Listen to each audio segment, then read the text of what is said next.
Ladies and gentlemen, let's rock. This is FanStream Sports. Can I please have your attention? And I need all of you to stop what you're doing and listen. The following program is recommended for mature individuals and may contain material unsuitable for morons, cretins, and dishwipes. If you are a moron, please turn off your radio, because we don't need any more stupid, narrow-minded, pencil-neck geeks who wouldn't know the First Amendment if it came up and bit them on the butt. Thank you. Yes! Here we go! I guess I want to take this opportunity to tell you a little bit about my pants.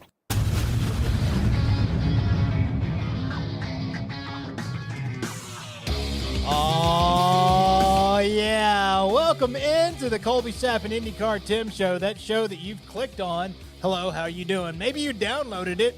How you doing in the future? Or maybe, I don't know, you're just passing by and your phone's talking to you and you wonder what the hell's going on. Just keep it right there so I can keep talking to you. Text line 214-937-0569. If you have downloaded this podcast and you want to comment on all the stupid things that we're saying, it's there and you can use it. The people that are saying the stupid stuff, well, in case you haven't guessed, the Colby Timm and IndyCar Tim show is me, Colby Timm, along with one IndyCar Tim. What's up, Tim? Hello, world. Hello, Colby. Hello, us. Hello, show. Yeah? I mean, I guess. You're horrible at the mounting. I'm not a good second in command when it comes to the open, right? Like, I'm good at, hey, everybody, welcome to the show. But when you just, like, toss it to me for a hi, welcome aboard, I don't know what to do with my hands. Well, there's a lot of other people out there that don't know what to do with their hands. Most of them are in news and notes, and you'll be able to catch what's all going on in the world of stupidity.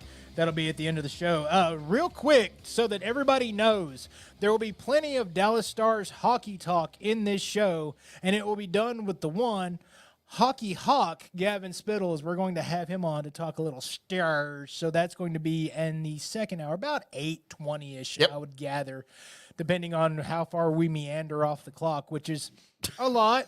But we got to stay on time when we have guests. Yeah, we try to. We try. Yeah, you're a little bit more focused when we're having guests on. I'm about the same, which is semi-focused, well, I just like saying everything. I like saying the word semi. We do have a little Dallas Cowboys talk, good, bad, and the ugly. And then Tim found a list that involves food and music. Kind of. I mean, that's and death. Yeah, it's pretty much the everything of lists. It's not the weird shower thoughts that we love, but it's the next best thing, because I can't believe I just made it through the sentence, the next best thing, without screwing that up. For some reason, my mouth was trying to have a war with the rest of my body. Almost said Brody. So, yeah. Brian Brody? Yeah. Is he coming on later? Yeah, we're figuring out what Brian has brought us. Why do they not have a segment for that? I don't know, man. I still don't know why they don't have what has Brian brought us as a segment. God, they're missing out. Maybe we need to have him here. Just so we can start that show? Just for that reason. Just a segment. And maybe just 5 minutes of him, I don't know, telling us about cooking. I don't know, but when he comes on, so we're going to have a segment with Brian Broaddus probably once a month. We have to figure out how much we have to pay him to come on with his first 20-minute segment. I mean, we're just going to call it, What's Brian Broaddus? And he can talk crawfish, LSU football. Right. Meeting Al Davis in the most uncomfortable job interview he's ever had in his life. Okay, it's yeah. my favorite Broaddus story, by the way. I think mine's still the naked tuna. I'll be quite honest. Still my favorite. Al Davis turns to him and goes, "You're still here?" Like a week later. Thought we got rid of you. I thought you was fired. But we do have a pretty good show. And I was reminded, because, Tim, I saw this on the Facebook, and you put this out there. And then somebody else has just now caught a hold of it, and they're starting to talk about it. It's I believe he's from Texas Tech. The guy that doesn't believe in space. In space. Just doesn't believe in space. By the way, I got lit up in the 105.3 The Fan Facebook group. Right. No, I saw that because I was about to comment. I was like, how do you not believe in space? All I said was, could be a red flag. That's all I said, and then I posted this. You got lit up. Everybody's like, why is that a red flag? Yeah, we just care about how he plays football. Why we got to care about what he thinks about space? And I'm just looking at this going, wait, what? And it kind of blew my mind because, well, it did blow my mind because I can understand, like, not believing in, well, like dinosaurs. Sure. I can understand that. Maybe I don't understand how you got there, but, you know, you don't see dinosaurs, like, walking around, right? They're not here. Okay, cool. So maybe you don't believe in dinosaurs. Great. How do you not believe in night? I don't believe in turtles, Colby. I mean, you can see space, walk outside, look up at night. There's the stars, there's the moon, there's everything. What size conspiracy theory do you got to hold on to where you're like, yeah, this whole time? But what if it's just a video projection on a big screen? That's happened before video projections have happened? Maybe it was all a lie. That's all, yeah. Okay, cool. I don't believe in space and planets. I believe in space and planets. Like I've heard, I don't believe in Pluto. Like I've heard that. I'm like, okay, well, you're an idiot, but whatever. Right. Because when I grew up, there were 9 planets. Okay, yes. Now there's not, and I don't subscribe to that. I will never take planetary status away from Pluto. But for a dude that's about to graduate college from Texas Tech, it's not a bad school. No, guns to up. just say, I don't believe in space. It's got to be a bit, right? I mean, that's not. Who was it at the ticket that said, I just think space is super gay? Jake. That's why I don't like Jake, because he's an idiot. But yeah, I get thinking space is super gay. Like, that's fine. But to just not believe in space. By the way, I don't understand the Jake comment at all. No, none of us do. I just think space is super gay. Doesn't make any sense. He said some old guy named Buzz Aldrin said they went to the moon. I gotta find that drop. Okay. That kind of threw me for a loop. Did you not hear? Have you not heard of this? I've. You know what? No. Okay. It was very early on in the Jake days at the ticket. I haven't heard what he thinks about space. Yeah. I mean, there was, who was it? Was it Carl Everett didn't believe in dinosaurs? Didn't believe in dinosaurs. Right. I mean, okay, cool. Like, it is kind of weird that, like, we have trouble finding fossils, but yet we can fully connect a Tyrannosaurus Rex together. Like, have every bone. Yeah. We found them all. It's like we Pokemon to that bitch. We just make it up. But yeah, but still, all right. You don't believe in dinosaurs. I can not believe in space, like the Final Frontier space. Is it just one big sci-fi flick just going on all the time? I want a conversation with this guy because I think it's a bit. It's got to be a bit. Oh, should we try to have him on? Yeah, we should try to have him on because I think it's a bit. I think somebody was like, hey, just go say something that is just totally off the wall. The most off the wall thing you can say, and we'll pay you money. He's like, yeah, all right, I got you. Don't worry about it. I don't believe in space. I don't believe in space. That threw me for a loop. By the way, the guy that I saw repost that, or he didn't like get it from you and like share it or whatever. It's he found it himself too, right? Right. And posted it up. All his buddies were like, "Man, that's dumb. I don't know." And I never said it was dumb. I didn't say this guy's an idiot. All I said was could be a bit of a red flag, like if you're going to draft him. Right. That's all I said. There was not a mention of which is a pretty tame post for me, right? Like, oh yeah. I saw it and it's like, you know what? Here's a Tim post that I can agree with. Because, yes, I would kind of deem that as a red flag if I was having a conversation with somebody and I just randomly said, so what's your weirdest belief? And he's like, I don't believe in space. It's like automatic. No, I don't believe in space. He went right. He had that bullet in the chamber, like ready to go. Yeah, it's not like, oh, yeah, well, I kind of don't believe. I mean, if he said, I kind of don't believe in space, I'd be like, oh, he doesn't really have one. He's just coming up with one for me. Maybe. That's fine. Right. But to have the bullet in the chamber means he's given this a lot of thought. Man. So there you go. So there was our random open intro into what's going on in our brains as we've now contemplated many ways for us to get to major sporting events and do this stupid show there for no apparent reason whatsoever. That's what we do here. But we concoct ideas until they actually happen. We do enjoy the fact that you are here with us, and now it is time for me to randomly, from that segue, jump on the handlebars and ride it over to Tim and say, hey, Tim, what day is it today, bud? Thank you, Colby. You want to hop on my handlebars and I'll give you a pump? No. Did you ever call it that? Give somebody a pump? Yeah. No, I didn't. I've heard people use it before, but me personally didn't ever think. I just thought of that. Like if you're going to give your buddy a ride on your bike. Right. We called it, I'll give you a pump. It could be on the handlebars. It could be on the seat, like wherever they were. Because there were times when my buddy would hop on my seat of my mongoose. Right. And I would just stand up and ride, right? Like I wouldn't sit down. And we'd call it a pump. Or he'd get on the handlebars and put his feet on the pegs on my front wheel.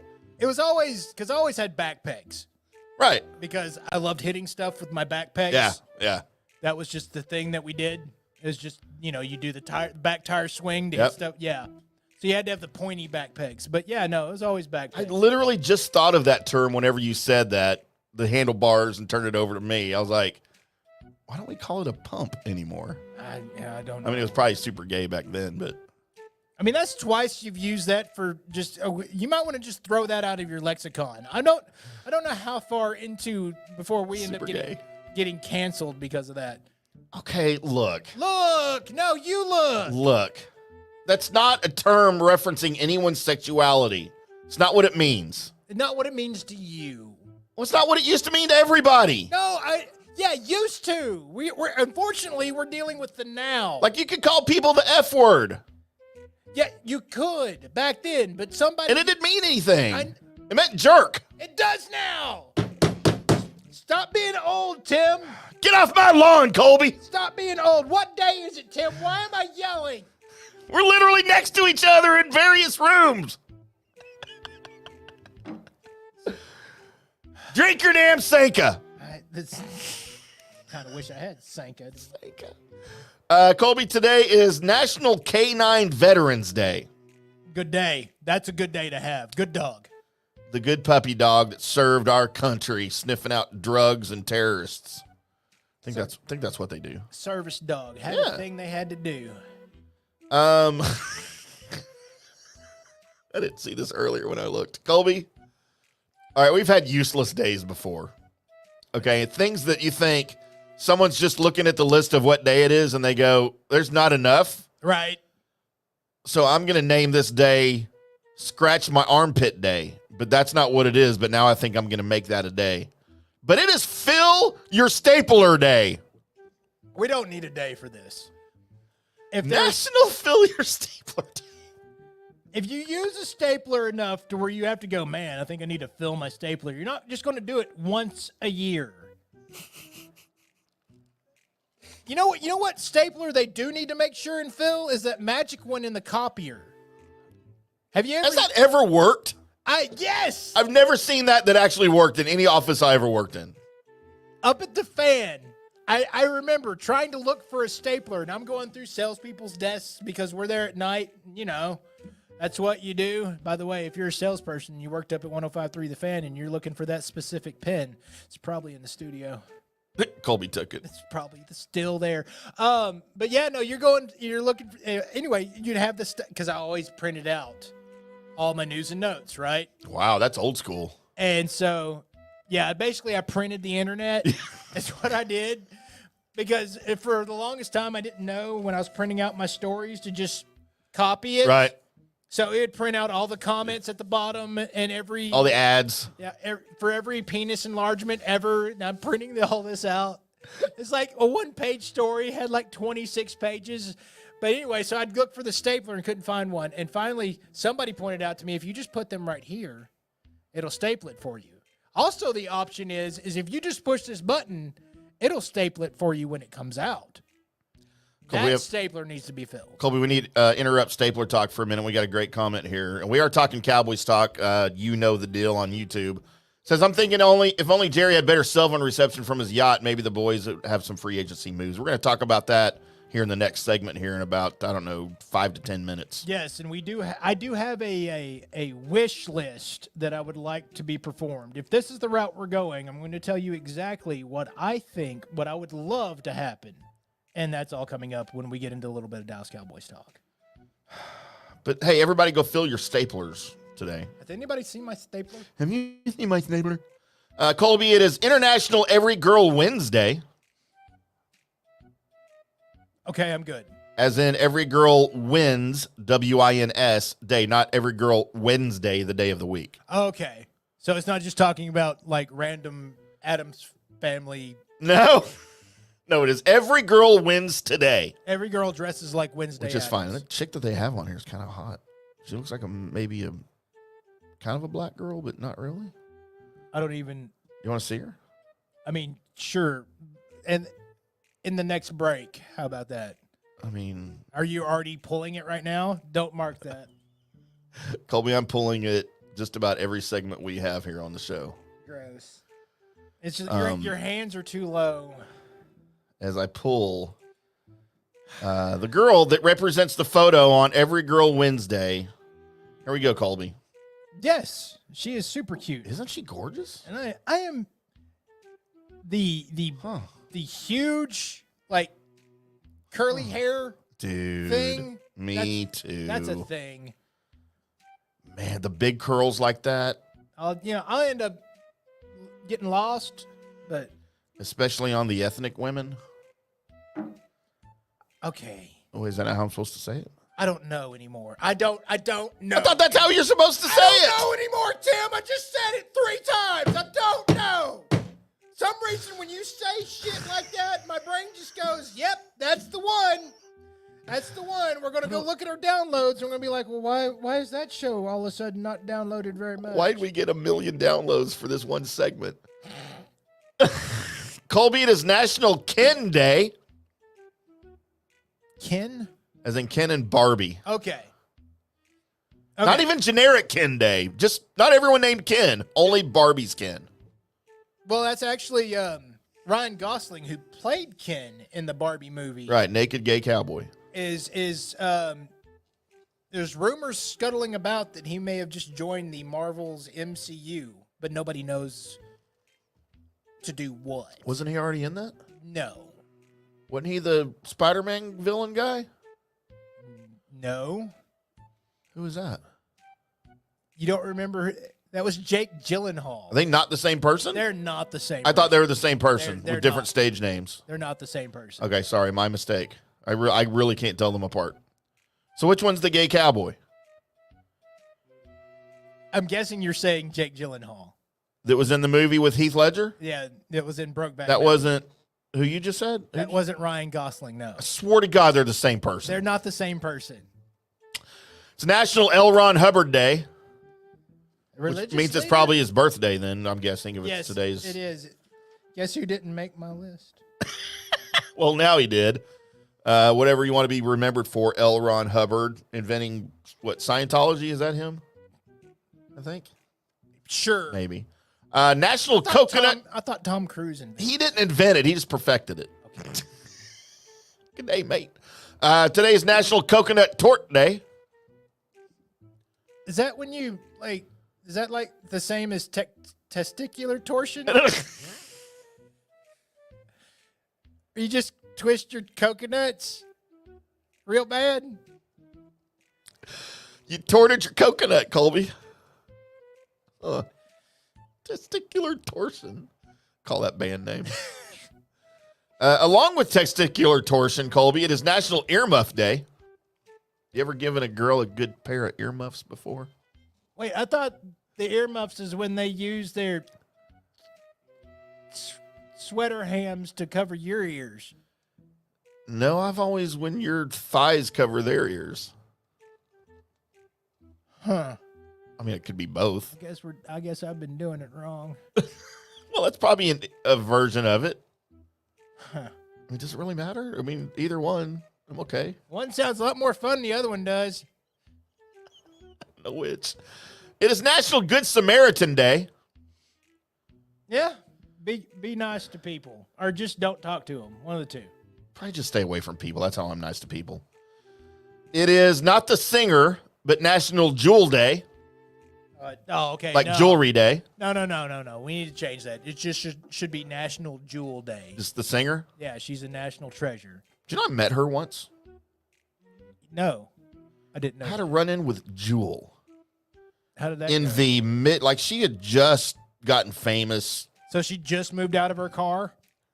She just moved here from Alaska. Right. So I worked at a call center in the mid-'90s with a dude that looked like a albino Eskimo. What? Seriously, dude, white hair, white skin, look super cool. I don't remember his name. Super cool dude, but he grew up with her in Alaska. You know, she's from Alaska, right? Okay, right. So he and I kind of struck up a friendship working together and started hanging out. And, you know, I didn't know. I knew she had like one song, I think, that was out at that point. And so he was like, hey, I'm going out with my friend that's from home. We're going to have a beer tonight. You want to go? I'm like, well, sure. It was Jewel. So you hung out with Jewel? Yes, I had several cocktails with Jewel. You know what? You should really speed up the word several in that conversation. Probably 9.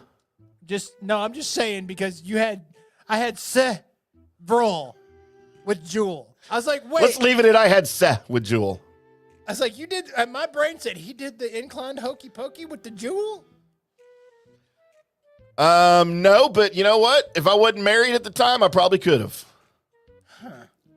So that would have given me one more reason to hate you. Because she was ready to go. And it wasn't with her best friend from home.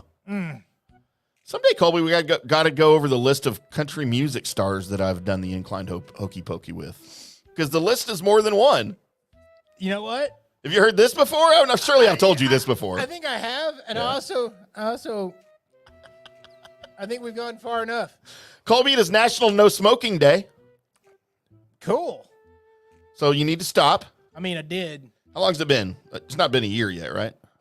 Real close. Has it? Yeah, pretty close. Yeah. Congratulations to you, sir, for that. National Open an Umbrella Indoors Day. Why? Why? Why? Just because you're recreating Mary Poppins? What? Why? Is that up there with Fill Your Stapler Day? No, this is worse. It is? They're like filling your stapler day actually serves a purpose. You do something, you fill a stapler. Like, there's been never a time in my life where somebody has popped an umbrella indoors where at least one person doesn't go, "What are you doing?" Like, it's like registers. That is bad luck to do. Stop it, you idiot. So, Colby, let's see how our day unfolds as we open our umbrellas indoors. A day that you'll probably have something to do with. National Registered Dietitian Nutritionists Day. Okay. I mean, you're not registered, but I'm not. You're kind of a nutritionist Well, and a dietitian. I try and do stuff with my food. How And about it works. Like, that's how you lost. How many pounds did you lose? 80? 80? Yeah. Yeah. By the way, I have a question for you. Okay. Did Hagee get fat again? I don't know. I think so. I think so too. Why are we whispering? He's not listening. I mean, Because I saw some videos. well, you know what? I don't want to talk about this dude because I haven't said it to his face yet. And we love Hagee. No, Hagee's awesome. He's the best. But yeah, man. I was just concerned. Had a kid, got married, all those That's things. true. Big life events. Big life events, man. You just don't keep up. He lost Soda's number. No, he still got Soda's number. They'll help him back around when he wants to get back. I mean, around. he's not nearly as big as he was. No, he's happy and healthy. And look, I'll be real honest, and I would say this to his face. I think he lost too much weight at a point. That's what I told him. Yeah. Because he didn't look healthy. When he lost everything, it looked like somebody could just knock him over. Yeah. So And he's a big dude. he's a big dude. Like a tall, thick dude. Now, he doesn't have to be that skinny. All right. And finally, Colby, today is National Smart and Sexy Day. I just had the picture of Denise Richards As James Bond girl. as We talked about that last week, right? I know, as a rocket scientist. Or just Monday. Pop into my head. Yeah, Monday. Yeah. Just her trying to look as smart as possible. Huh. Man, she did look pretty smart, though, didn't she? No, she didn't. I thought she looked great. I mean, she looked great, but my brain didn't go, but she's smart. That is probably the best I have ever seen Denise Richards look, was in the Bond movie. Oh, no, it was Wild Things, bro. That is the second best I have ever seen Denise Richards look, was in the James Bond movie. I was about to You are correct. I'm sorry. I forgot momentarily about Wild Things. That was a really good movie, Colby. I mean, it was nowhere near good. It was a great flick. it It was- should have won Oscars. It was nowhere near good. It should have won Oscars. It was nowhere. What about Cruel Intentions? I Seen mean, Cruel Intentions? yes, parts of it. I don't watch movies all the way through that I'm not interested You in. watched Wild Things? Why do you think I did that? Then you should watch Cruel Intentions for the same thing. Nah. Because it's better. It's a better movie. It's got a better story. Colby, you know the deal is still with us. He's a smart and sexy day, so opposite Jerry Jones Day, Pretty much. which is a good transition. Whoop. You know the deal. By the way, thanks for hanging with us. It's time for the Colby Sab and IndyCar Tim Sports Report. Dawooga. I mean, we need a horn. I think we need a horn for that. Maybe you can go find the Stars horn Oh, I have it. I just don't have it on the board. for especially when we bring on the Hockey Hawk, which will be here in just Oh, that's a not little a good one. How about no? Okay, yes. We'll There. go with the whoop. All right, boys and girls, it is right smack dab in the middle.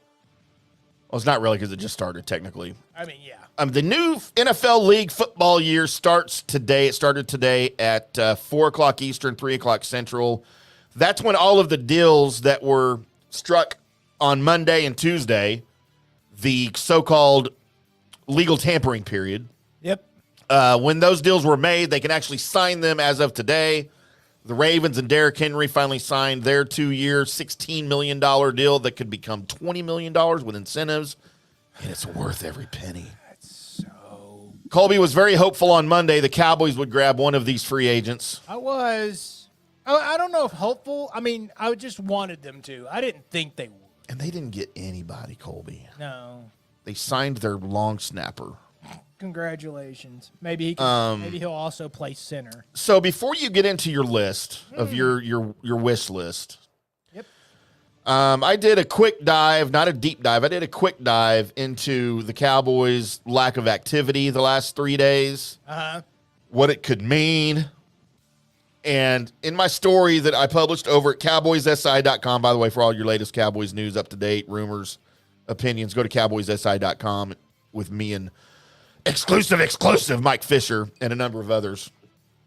But I wrote a little piece over there because, Jerry's famous comment here going into the offseason was, we're all in. Yeah. And nobody knows what that means. Literally nobody. I did an interview with Babe Laufenberg, the longtime radio analyst for the Dallas Cowboys and CBS 11 sports director. Asked him, what does he think all in means?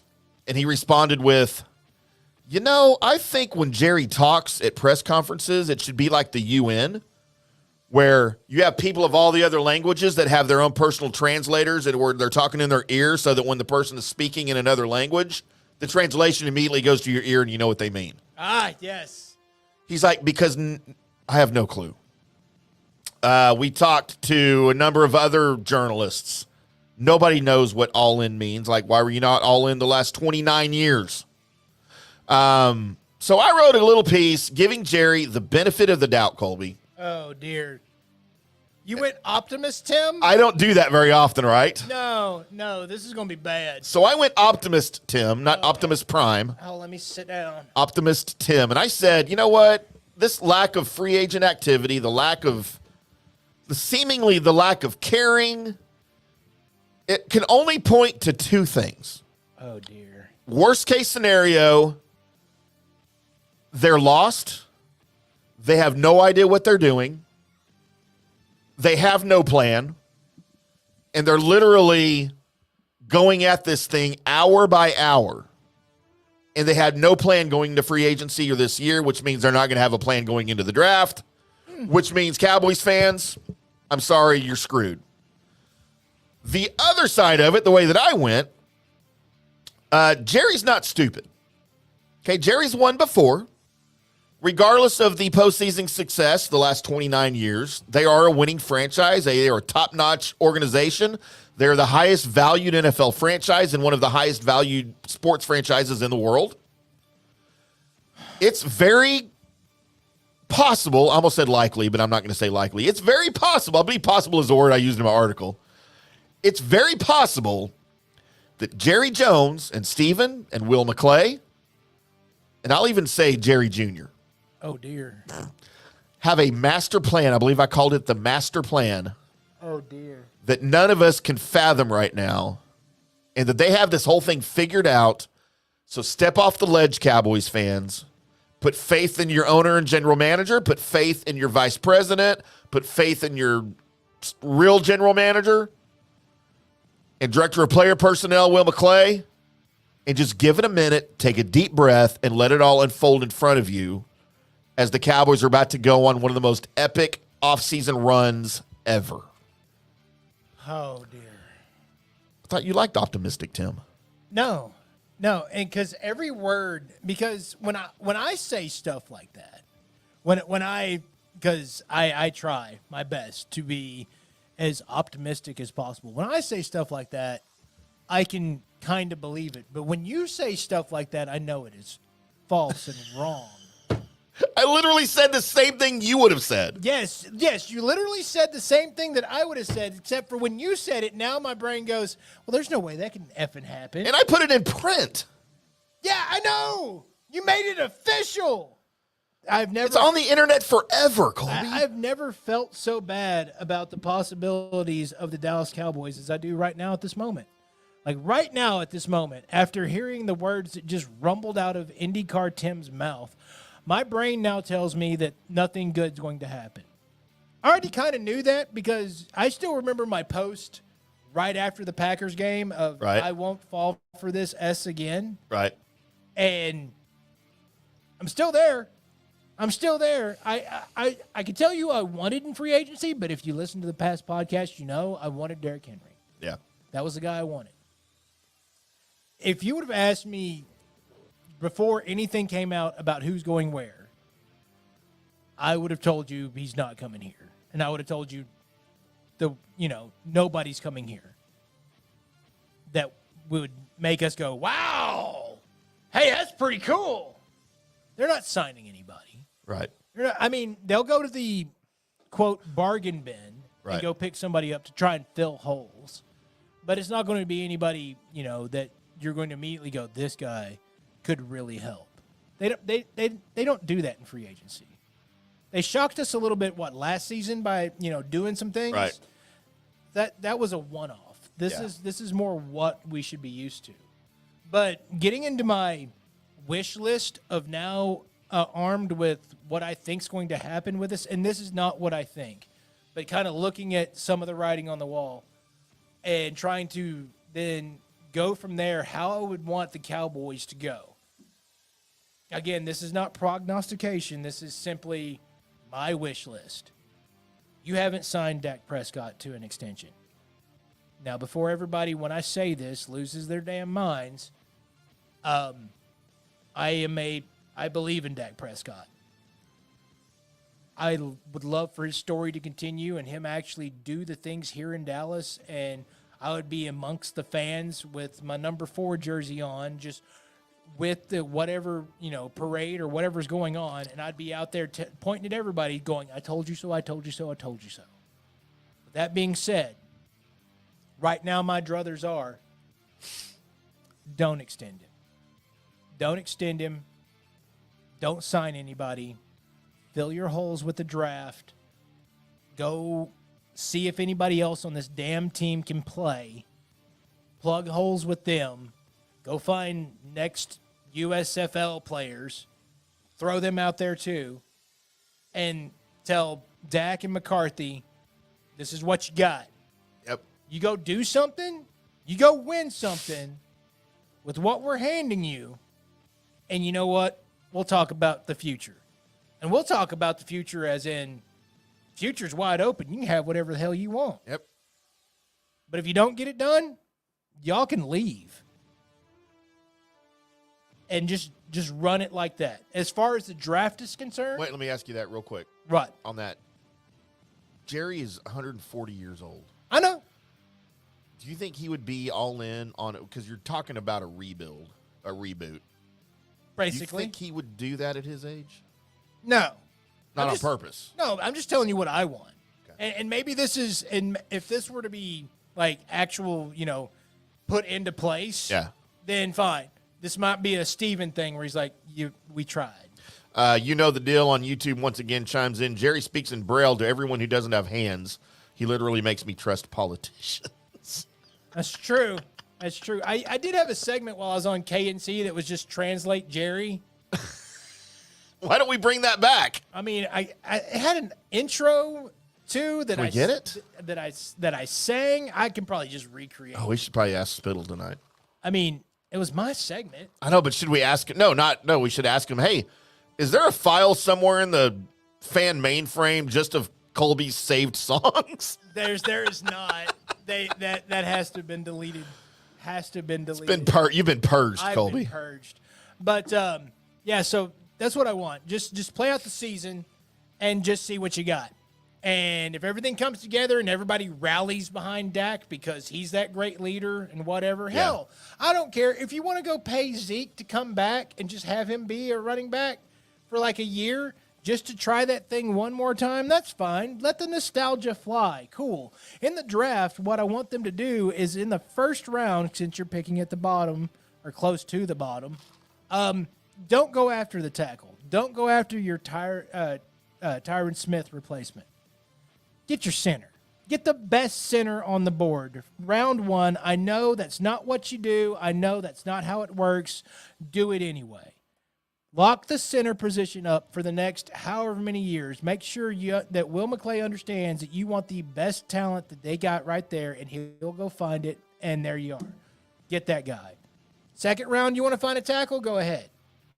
But I think for this, what we've seen with this running game, the tackles aren't the best, aren't the thing that really controls the running game. It's your guards and it's your center for the most part. Right. This running game works. So I want a center that's, just go get somebody that's used to be a Yokozuna. That's fine. Yeah. Cool. Go get that guy. I just need people to move. And then whoever you have at running back will look a lot better. All right, let me throw this at you. Last year, Ezekiel Elliott appeared in 17 games for the Patriots. Right. In an inept offense. Uh-huh. With no quarterback. Nope. No offensive line. Whatsoever. He ran 184 times for 642 yards. It's not bad. It's a 3.5 yards per carry average on that team. That's better than A.J. Dillon. 3 touchdowns. A.J. Dillon. It is. No, you're right. You're right. So what if they brought Zeke back? Because he's clearly still got stuff in the tank. Right. On a 1-year deal, pay him $4 million. Draft some dude in the third or fourth round, to play behind him, to play the part of Tony Pollard when Tony Pollard was first drafted out of Memphis in 2020. Grooming him. You know what? If Zeke has a 1,200 yard season, sign him to another 1-year deal, and you still got your Tony Pollard guy behind you. Just do it again. What you just did in 2020, it worked out really well, except Tony Pollard was not a number 1 guy. No. At very best, he was a 1B. If you go after, if you put Zeke in here, then I don't need it. You can pick up a running back at the back of the draft, but now I want to see what Deuce has got. Okay, you don't honestly think Deuce Vaughn is a viable third down back? Yeah, sure. Okay, he's 4'11". And? I would call him a third back. I wouldn't call him a third down back. He's not going to be your third down back to get you 2 yards on 3rd and 2. No, he's your third and long back. All right, because he can catch the ball. Yes. And nobody can see him coming out of the backfield. No. Maybe he can get lost. It's going to be like Boo, the leader of the Munchkins, running around the end. The only thing that really kind of makes everything okay for me is that knowing that the Philadelphia Eagles, no matter what happens, still has this locker room trouble. Man. So DeAndre Swift could not get out of there fast enough. No. He left swiftly. Saquon Barkley doesn't even know what he's walking into. He walked out of a place that didn't have a good locker room. But I can't imagine it was as bad as Philly. So, and he's going to walk into a place. I know that history tells us that there will be a new NFC East champ this year. Washington. It's not going to be the Giants. Washington. I don't think it's going to be Philly, everybody. Washington.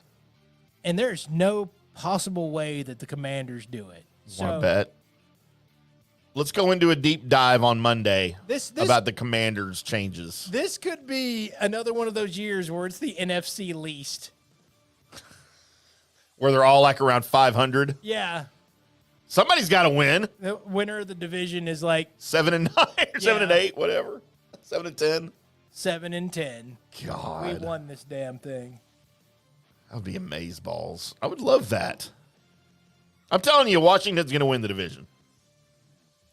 We tried to get into this last week, I think, when I said why I had a segment planned for why I'm scared of I almost said the Redskins, the Commanders. Uh-huh. But then we ran out of time because we were being dumb. Well, I mean, we are oftentimes being done, but as of right now, for the first time, and I don't know how forever, we have officially made it to we're on time right now. So what we're going to do is I'm going to say what's coming up next, which is good, bad, and the ugly, and a list. We're going to get to all of that. We're going to get to all of that next on the Colby Sapp and Andy Timm Show. Hello, sports fans. FanStream Sports. Hi, golfers. IndyCar Tim here. I want to talk to you a little bit about Golf Central Magazine. It's not just a golf magazine. It's the magazine for everything. Turf, travel, philanthropy, and lifestyle. Head over to golfcentralmag.com and check out the latest issue. Some of the regular features in Golf Central Magazine: the Golf Bachelorette of the Month, the Golf Bachelor of the Month, the Golf Cart Girl of the Month, Golf History, Grip It and Sip It. So head over to golfcentralmag.com. It's free. It's the magazine for everything: turf, travel, philanthropy, and lifestyle. Golf Central Magazine at golfcentralmag.com. We'll see you there. All right, guys, time to talk a little bit about Turf Life. You've seen the hats on our heads. You've been or seen the video of the studio. You've seen that the decals are all over the place. Turf Life. Man, it's the brand that salutes the consumer and industry players everywhere whose lives involve turf. What does that mean? That means if you play or have a business or, maybe you're a sports educator, you're going to be on turf at some point. So you live the turf life. So go ahead and tell everybody you live the turf life by having your Turf Life window decal or, the hat or the keychain or the something. Along that lines, just go to turflifeclub.com and become a turf head. That's what it's called when you live the turf life. You're now a turf head. And you can go join the club today and snag that window decal or snag any other special Turf Life accessories and go over there to that website, which is turflifeclub.com, and get your stuff and show everybody that, man, I'm all about that turf life. And then you just kind of raise your coffee mug at them and go, yeah, turf life, baby. That's what it's about. And then that's the end of the commercial. Ding. That means it's done in microwave talk. Hey, listeners, make sure you check out the brand new FanStream Sports in-studio text line. You can reach us during any of our live shows or 24/7 at 214-937-0569. That's 214-937-0569. Text us 24/7, day or night, and we'll reply to you and make you part of the show. Coming back at you. Now, more FanStream Sports. Welcome back to the Colby Sapp and IndyCar Tim Show right here on FanStream Sports, live from the DSP Media Podcast Studios in North Dallas, right here on the Tollway. I am Tim. That's Colby. Uh-huh. Coming at you on a Wednesday. Hump Day, Colby. Woot woot. Now that I apparently know what that means. Yeet. Went almost my whole life, 50 years, without knowing what that meant. Thought it was dirty. I mean, it is dirty. Well, it kind of is. Before we get into the good, the bad, the ugly, Colby. So our building bathroom is right down the hall from where we are. It is. It's like one suite away. And we had some recent remodeling done, and they're not even but they were fixing stuff. Fixed everything up, patched the holes, painted it. Everything looks great. Smell is gone. It's a very clean bathroom for our building. No complaints. Ever since then, there is a piece of painter's tape stuck to a very inconspicuous part of one of the stalls. I have no idea what you're talking about. Close to the top.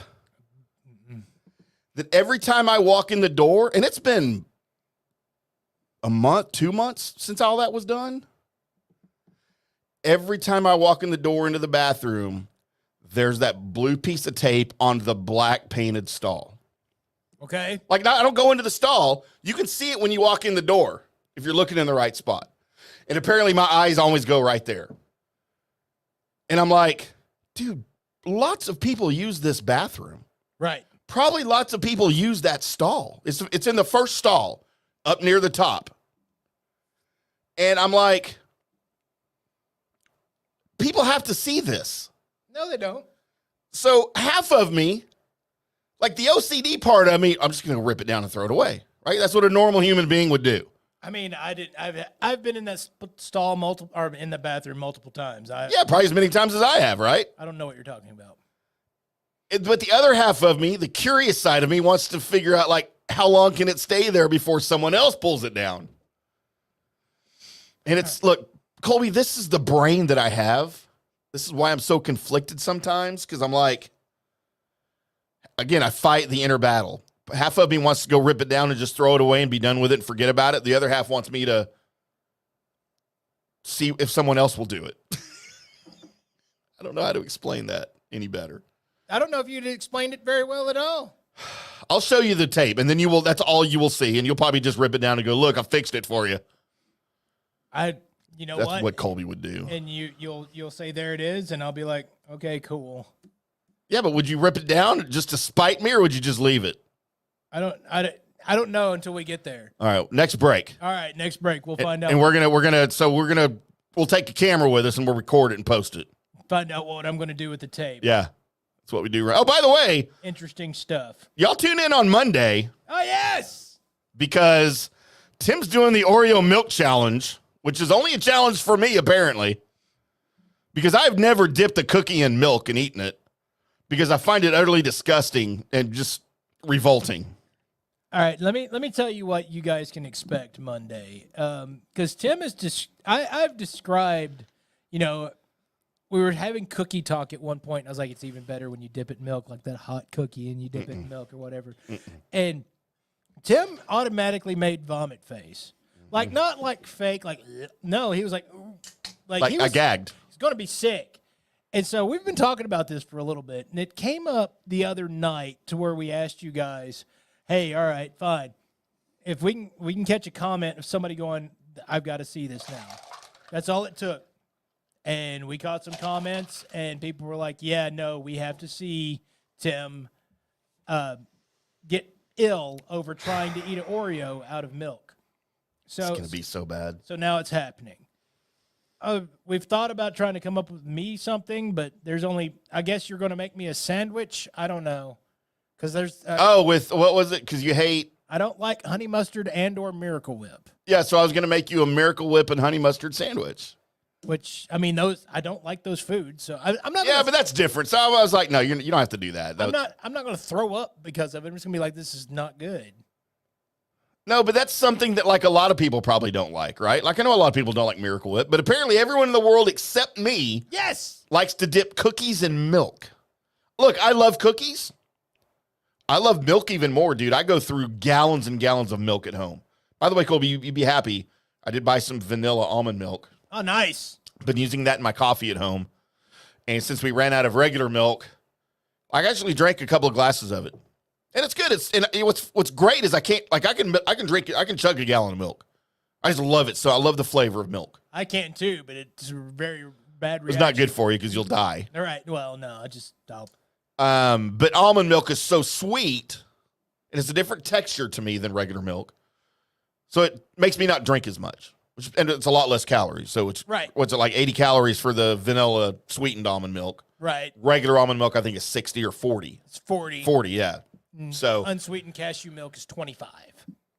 How do you get milk out of cashews? Same way they get it out of almonds. I've never seen a teat on an almond. It's just you just crush it up. Actually, I've seen liquefy it. I don't know how we got here, but I've seen videos of people making almond milk where they're basically just pulverizing the almond until it's liquid. Yeah, that's great. Welcome into the Colby Sappening Car Tim show, where we talk about milk. Doing everybody a service here, Colby. So anyway, on Monday, probably the second hour, around the 8:20 segment, I will dip an Oreo and milk live on the air on camera, and we will see the reaction. And then I'll probably have to drink the milk because Yes. that to me is the gross part. Like not the eating the cookie with the milk, like that's doesn't seem pleasurable to me, but drinking the milk after the cookie has been in it is what utterly disgusts me. As much as I like milk. So dumb. Because it's so good. We'll see. That music means that it's time for the good, bad, and the ugly. That part of the show where I go through all the people that are born today, and then I make a list out of the people that I think are famous enough to make my list, and I offer them up to you guys, along with me and Tim, as we all decide, and you can do this at home, kids, or adults. I'd rather you be adults if you're listening to this stupid-ass show. You love our show. That's right. You don't know it, but you do. And you can decide, along with us, who is the good person out of this list, who is the bad person, and who is the ugly. Thus the title, thus the music. Here we are. And I think I just covered up the camera for most of that with my piece of paper and run sheet. Congratulations. Oh, we got a lot more viewers now. Yeah. I mean, just hide my face. All of a sudden, people start tuning in. Starting off today at 45 years old, and it's just because I really liked his name, Johan Santana. Baseball. Pitcher. That's right. Not related to Carlos Santana. Or Johann Sebastian Bach. Neither one. Surprisingly. Shocking. Surprisingly. Noel Fisher is 40 years old. He was Michelangelo in the live-action Teenage Mutant Ninja Turtles movie. That's really all I got. He was in other things, too, but that's the only thing my brain goes, that was that guy. Exclusive. Mm-hmm. So there, a guy that Tim will care about is turning 37 years old. At least I think he'll care about. It's Marco Andretti is 37 years old. Colby. Did you ever find him? Polo. Mm-hmm. I know where you're going. Look, Marco Andretti is maybe the biggest disappointment of the Andretti family. He's the biggest spare. Man, given opportunities and 15 years of the best equipment on the circuit, in the series on his dad's team, could just never ever get it done, man. I think he had a win very early in year 1 or 2. At the same time, Danica Patrick, another huge spare in IndyCar, was on the same team. He almost won the Indy 500 in 2005, something his father never did, and something his grandfather only did once in '69. But it was a second-to-last lap pass by Sam Schmidt with Penske past him for him to finish second. But, dude, he never did anything in IndyCar, and it's just so disappointing. That's my story, and I'm sticking to it. I think did we miss breaking news that happened like an hour ago? It was an hour ago. I didn't see it. What do you see? Sources. This is on, I don't know. I think this is ESPN. Sources. Eric Kendricks changed his mind. Will sign with the Cowboys instead of the 49ers. 1-year deal. Okay. So a linebacker. Okay. So that's a splash. So. And this is also something that I brought up on the JP show yesterday. All these deals that were struck on Monday and Tuesday are unofficial because they can't sign the paperwork until Wednesday. Right. And there have been people that changed their mind between that time and the signing period. So we have one now. So we have I only saw one post about this, and it was on ESPN's app, so I'm going to just go with it, and hopefully they sourced it out. Well, we'll just say reports are that Eric Kendricks, former Minnesota Vikings linebacker. Yeah. So there's probably Mike Zimmer had a little something to do with that. Yep. So there's a linebacker. That'll work. I mean, it's the first of maybe many in the master plan, Colby. Sounds like they might be going your way instead of mine right now. There's somebody. Winning. Something. Yeah, I'm seeing it on ESPN. I'm seeing it on 49ers Web Zone. Yeah, it's everywhere. We're good. Cool. Turning 52 years old today, one Trent Dilfer. Won a Super Bowl, Colby. How would you like to be where you make it to the top of your thing that you do in life? you make it to the top level of it, and then you win the best award in that level. And whenever your name is mentioned, you're mentioned with the mediocre form of he's mentioned as a bus driver. To be Trent Dilfer, to make it through high school, college, then go into NFL, and then to win a Super Bowl, and to hold up the trophy that a lot of great quarterbacks have never done. Yeah. And you made it there, and throughout history, when somebody says your name, people go, oh, yeah, that guy that won not because he won. You know what I would do? Hold up that ring. There's my ring right there. So your middle finger would be your ring finger at all times? I'd flip that's just what I would do. I'd wear it on that finger, and I'd flip everybody off because you know what? Trent Dilfer got a ring. Sure did. Dan Marino never got a ring. Jim Kelly never got a ring. John Elway shouldn't have got a ring. I mean, he got a couple of them. I know. Jack Harlow is 26. Where would I know him from? Is that? He is a rapper. Oh, a rapist. No, they're still called rappers. Common is 52. I know who that is, but I don't know anything. He's a rapper, right? He is actor and actor too. Okay. Pretty much anything, and I've said this before when it's been his birthday. If Common's in it, I'm like, all right, it's probably going to be pretty cool. I think he's in an iPhone commercial now, and that's where I've seen him most recently, where he talks to himself in a mirror from a barber chair. Right. And he's like, hey, Mirror Common, and the other guy, hey, Real Common. It's kind of funny. Caius Godelario. Say that again. He's 32 years old. I don't remember any movies she's in. Just there she is. Okay, well, she must be cute then, right? I remembered her face, and I was like, I've seen her in something. But I didn't do enough due diligence to go look up what I've seen her in.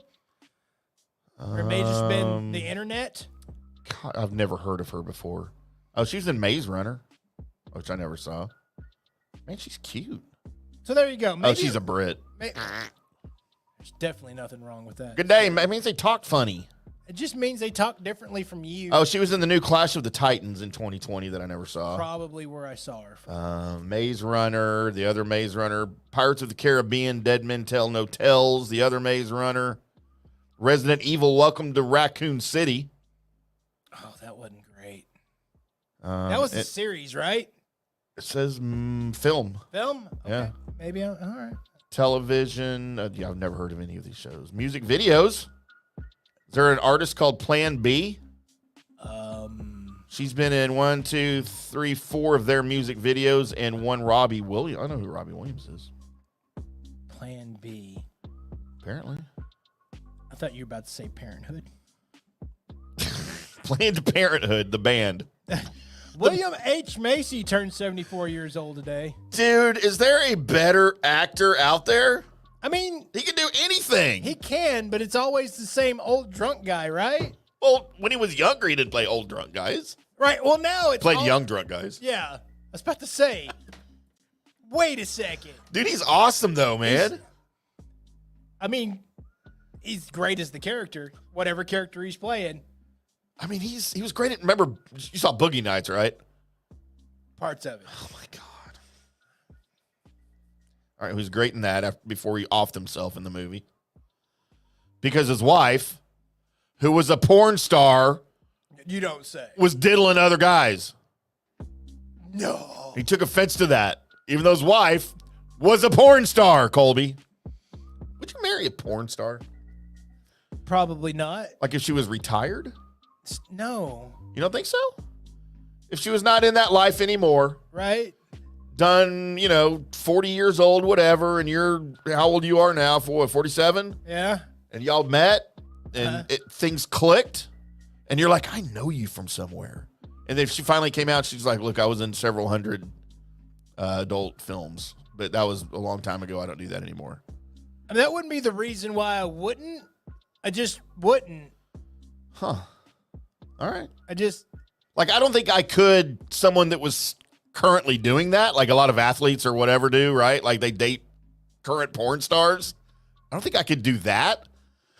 But if there was someone that wasn't doing it anymore, like I'm pretty sure me and Lisa Ann right now would get along really good, and I would totally hit that. I mean, I would be afraid it'd be, trying to land a 747 in the Grand Canyon. Okay, I don't think that's actually how anatomy works. Like throwing a hot dog down a hallway I was trying to go with a little bit different reference. isn't a real thing. I mean, maybe on some, but you would have had a chance to try it first. It's not like you're going blind into marriage. You don't tell me how to marry, sir. I will tell you how to marry because you're doing it wrong. 60 years, I'm doing it correct. Says the guy that's been married 3 times. Turning 60 years old today, the guy that has, up until junior, I believe, the sweetest swing to ever be on a baseball diamond, one Will Clark. Will the Thrill. Still, He was my favorite Ranger in that era.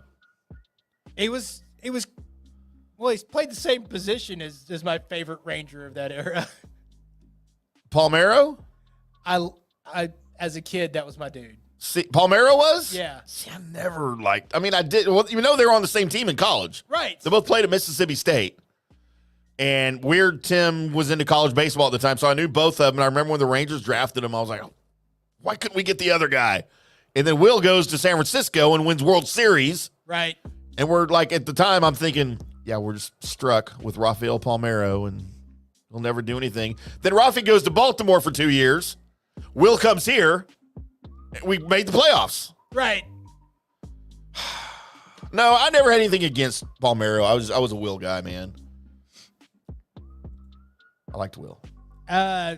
Go ahead and lock this in for your bad. Turning 48 years old today, Danny Masterson. Oh, wow. He's got to be an all-time bad, right? Yeah, he's in prison. So we call it the ultimate bad? Yeah. Danny Masterson, Hitler. Those are our guys that are the Unabomber. Yeah, those are our guys that are. Those are all our guys that are ultimate bads. Mm-hmm. The guys that Timothy McVeigh. Right. They're all up there. Wow. And finally, Got turning dark. 51 years old today. Ooh, wow. David Draymond, the lead singer for Disturbed. Draymond Green? Yeah, no. It was his birthday like Monday or something. Does he still play basketball? David Draymond? Draymond Green. Yes. Draymond Green still plays basketball. Not retired or anything. So. David Draymond. What band? Disturbed. Disturbed. Are they still around? They still make like current music? I mean, Like I know who they are, but I don't Yes. know anything about them. Yeah, they still tour. I know the I actually went to see them in Ginger opened for them. All right. So. Oh, really? Yeah. Ginger's probably a better band. Well, yeah, but don't tell them that. Don't tell Ginger that? No, don't tell Disturbed that. Oh. I mean, dude can sing. I'd like Ginger better, though. So, that's just that thing. So All right, Colby celebrating birthdays today on Facebook. hello, Facebook. How you doing? Because we've got a couple. Dude, longtime friend of mine that I've known probably as long as I can remember. What's up, Lance? David Williams. Quite a bit older than me. I was friends with his younger sister. His two married younger her. sisters. Cool, very cool dude. Builds freaking barbecue pits out of like oil drums down in South Dallas. Awesome dude. David Williams, happy birthday to you. Former teammate? Former classmate? Where teammate came from. Kim Geary. She's now Kimberly Geary Martinez. Okay. Hung Chung Chow. What? No. What? Nothing. Keep going. Friend of the show. He was in the garage, Colby, on the very first episode of the Drunk Sports Podcast. Myron Cross. What's up, Myron? Happy birthday to Myron. Lived across the street and down a little bit from Lance. And would always come over with beer in hand and listen to us record the shows in the garage. By the way, I have not said this on the air on any of our shows. In 2 days will be the 5th anniversary to the day of the very first ever Drunk Sports Podcast. March 16th. 2019. Man, we are old. Wow. Yeah, March 16th. I feel like I've been doing this show for as long as y'all think y'all been on the air. You've been doing it a long time. Tiana Ward, good friend, 32 years old. Happy birthday to Tiana. Colby, our friend and social media extraordinaire, Josh Crow. Wow. Happy birthday to Josh. Facebook hot Amber Sorensen. Tracy Rolfe. Rachel Shramaka. And Samantha Hart. Happy birthday to all of you. We love you and adore you. Is that Bret Hart's sister? Don't know who Bret Hart is. That the wrestling guy? Did you say wrestling guy? Yeah, the wrestling guy. You wrestling guy? Bret the Hitman Hart. Okay, now you say that, then I think he is a wrestling guy. By the way, Colby, why is Facebook telling me, Tim, it's almost your birthday? Is it? People have raised $6 billion on Facebook and Instagram. Which charity do you want to give to? No, I am a charity. Give to me. Give to me for my birthday, yo. I do have a birthday coming up. Oh, nice. Don't tell anybody. I mean, you just did. I didn't tell you what day it was, April 7th. What? Huh? All right, Colby, my good. As we continue with the good, the bad, and the ugly. Man, do I go? Well, I got 2 sports goods. But I said one was a bad. You did. Because of his family. Well, actually 3. I mean, Trent Dilfer won a Super Bowl. He did. And he's a good dude. But he didn't play. I've actually interviewed him recently on the JP Peterson show. And he's a good dude in real life. But you know what? Marco Andretti, you're a huge family disappointment. Your family should disown you. And I'm going to disown you. Trent Dilfer, man, you're great. You won a Super Bowl, but you are no Will Clark, who is my good. My bad, since we made Danny Masterson an ultimate bad. Right. Don't have to pick him. I will go with Marco Andretti as my bad after I just argued for him to be a good. And Colby, my ugly. And it's really no content. I don't know what some of these people, I don't know what Noel Fisher, I don't remember what Johan Santana looks like, but I do know what Common looks like. And he is not a handsome man. Common is my ugly. That's dumb. He's not handsome. And there's not an ugly chick on here. I mean, I usually go with the ugly chick. Is Yasmin Bleeth on here? no, I'm saying it's dumb because if you told me, hey, you're going to wake up tomorrow and you're going to look like Common, I'd have been like, I'd rather look like me. Sweet. No, I'd rather look like me. Kick ass. Oh, gross. You're What's the matter with you? I don't know what's the matter with you. I'm happy with my look. I like my look. I've got the look of love. Shut up. My good. I gotta go with the metal dude. I gotta go with The metal dude. I gotta go with David Draymond. He's 50. David Draymond Green. So I have to go there. Lead singer for Disturbed. And if you haven't heard this, you'll be one of 2 or 3 people on the planet that haven't heard this. His version of Sound of Silence is Oh, it's epic. effing amazing. Even Paul Simon said it's the best version that's out there. And he's probably right. So my bad, I think I'm just going to, no, I'll go Jack Harlow, 26. Who was He's my he bad. Just, I'm going to use a Tim reference here and just go, I don't get it. Oh, wow. And it may just be an age thing. I just don't get it. Wow. I'm going to hold you to that. So there's that. And my ugly, because, I mean, come on. It's William H. Macy.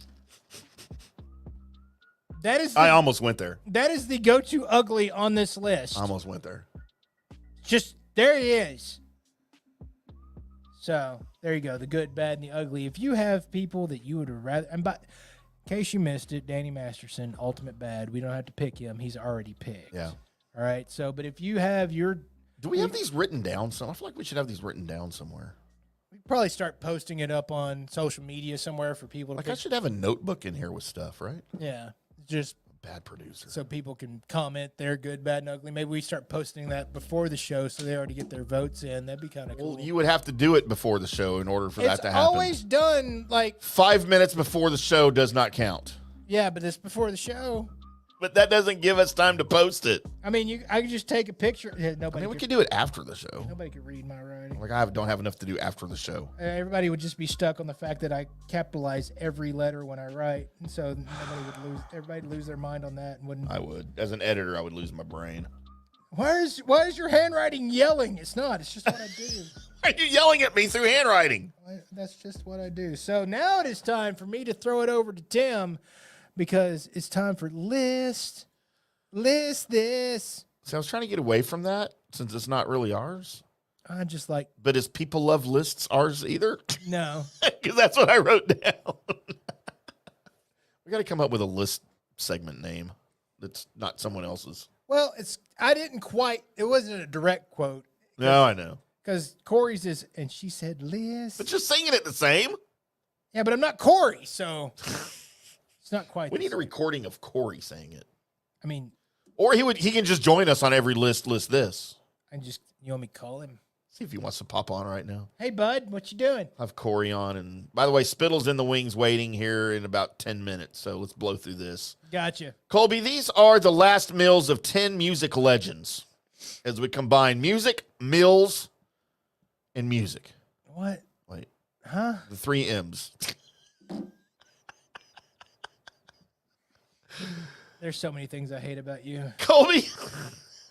I can't even list Number them all. 10 on our list. That should be my next list. Do you know things I hate about Tim? That's right. Do you know who Michael Hutchence is? No? Have you ever heard of NXS? I have. Yeah, okay, yes. Yes, I know who yes. Okay. Michael Hutchence, the former lead singer of NXS, was on tour in Sydney, Australia on November 1967. He spent the day of November 21st rehearsing. He was in good spirits. His father joined him for dinner that night. His stepmother was there. They went to an Indian restaurant. He ordered spicy crab meat and potato skins. Okay. Wow. That sounds really good. It does. So it included crab meat mixed with chili, ginger, and onions, all of which were then stuffed into potato skins and baked. Like, that sounds really good. I think it's an Australian thing. Is that Vegemite? That's probably not Vegemite. No, it doesn't sound like they added Vegemite to it. No. So after they were done eating, he had several drinks at the bar at his hotel before he went to his room. Made several phone calls that night. 3 days later, they found him hanging from the shower rod in his room. Yeah. From what he was doing. Never tried that. Probably don't. Probably shouldn't with a belt around my neck, right? Colby, number 9, Michael Jackson. Jackson's personal chef, Kai Sasasi.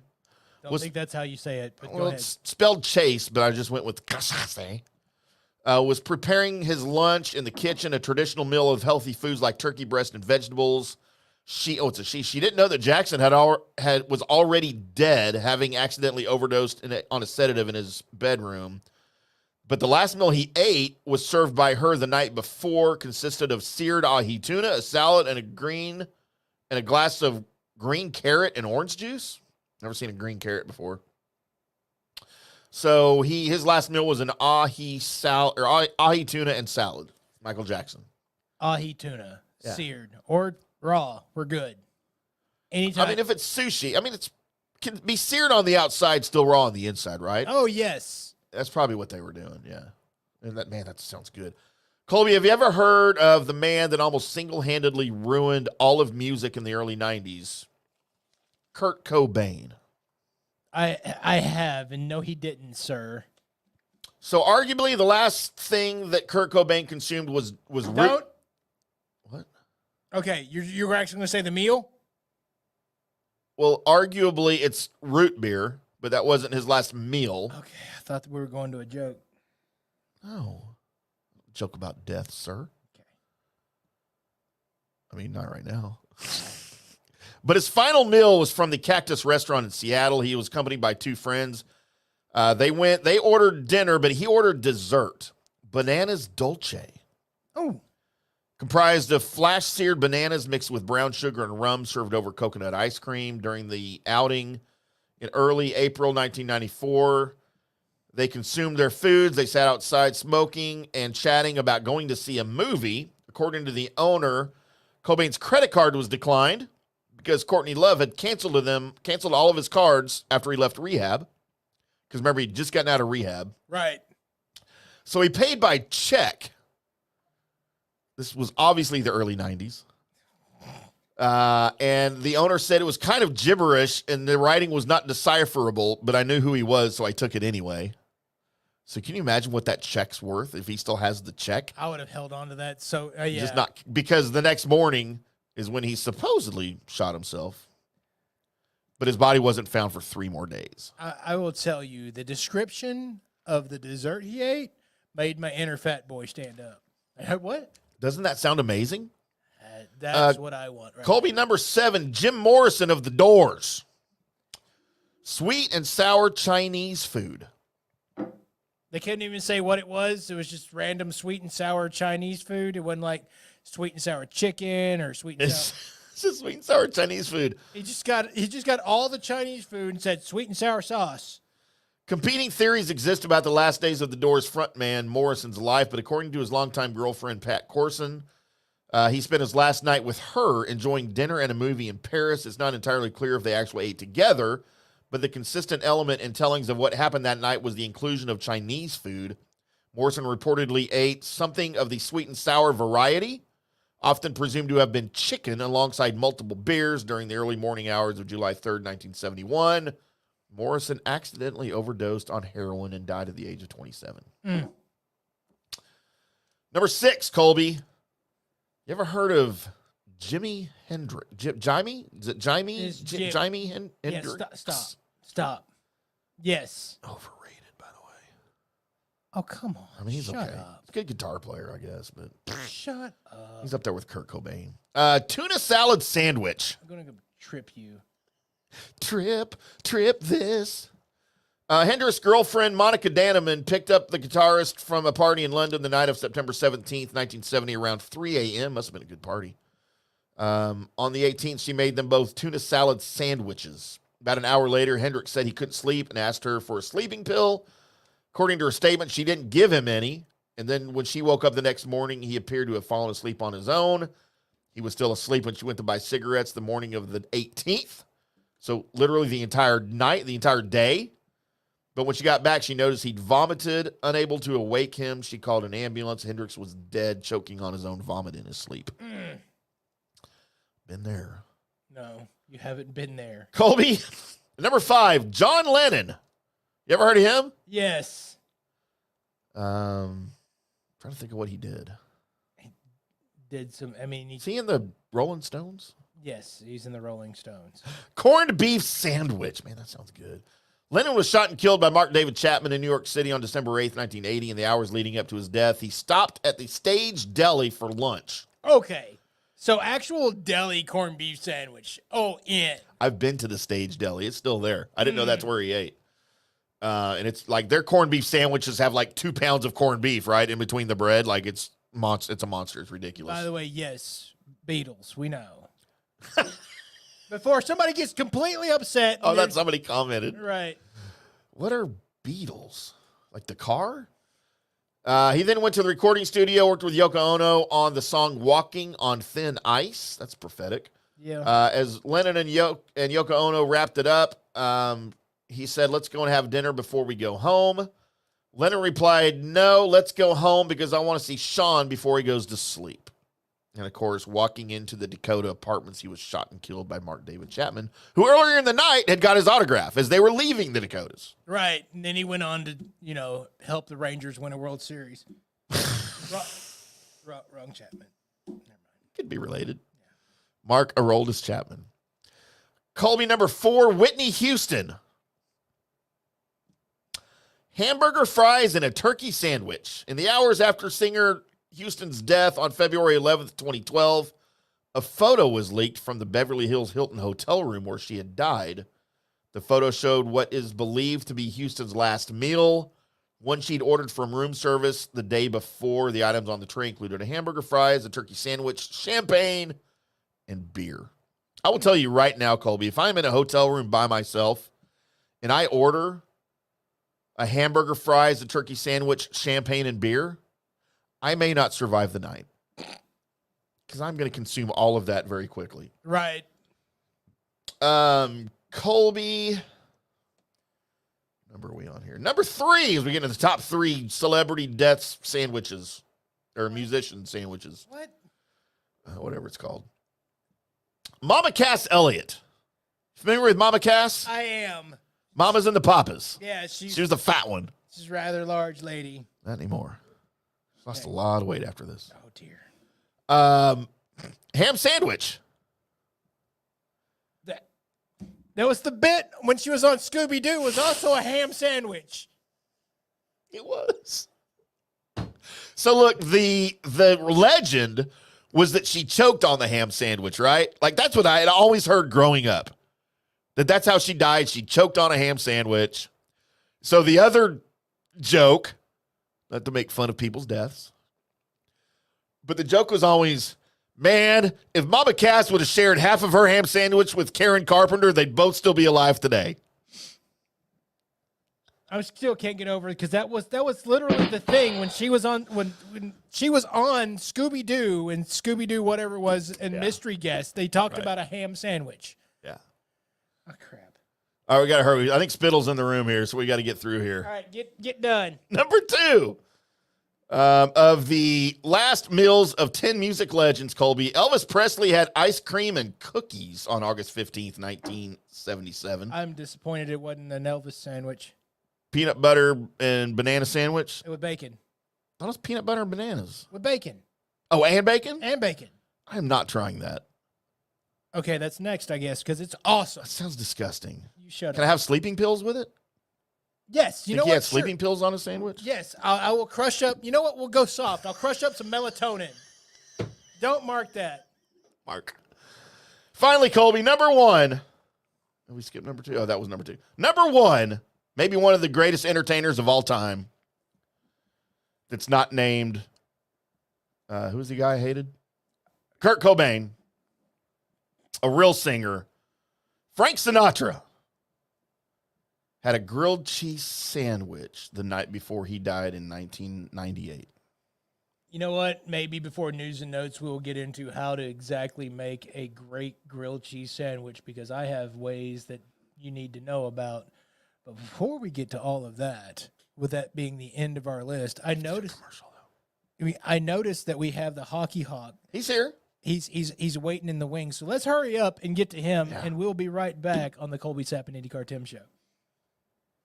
Hello, sports fans. FanStream Sports. Hi, golfers. IndyCar Tim here. I want to talk to you a little bit about Golf Central Magazine. It's not just a golf magazine. It's the magazine for everything. Turf, travel, philanthropy, and lifestyle. Head over to golfcentralmag.com and check out the latest issue. Some of the regular features in Golf Central Magazine: the Golf Bachelorette of the Month, the Golf Bachelor of the Month, the Golf Cart Girl of the Month, Golf History, Grip It and Sip It. So head over to golfcentralmag.com. It's free. It's the magazine for everything: turf, travel, philanthropy, and lifestyle. Golf Central Magazine at golfcentralmag.com. We'll see you there. All right, guys, time to talk a little bit about Turf Life. You've seen the hats on our heads. You've been or seen the video of the studio. You've seen that the decals are all over the place. Turf Life. Man, it's the brand that salutes the consumer and industry players everywhere whose lives involve turf. What does that mean? That means if you play or have a business or, maybe you're a sports educator, you're going to be on turf at some point. So you live the turf life.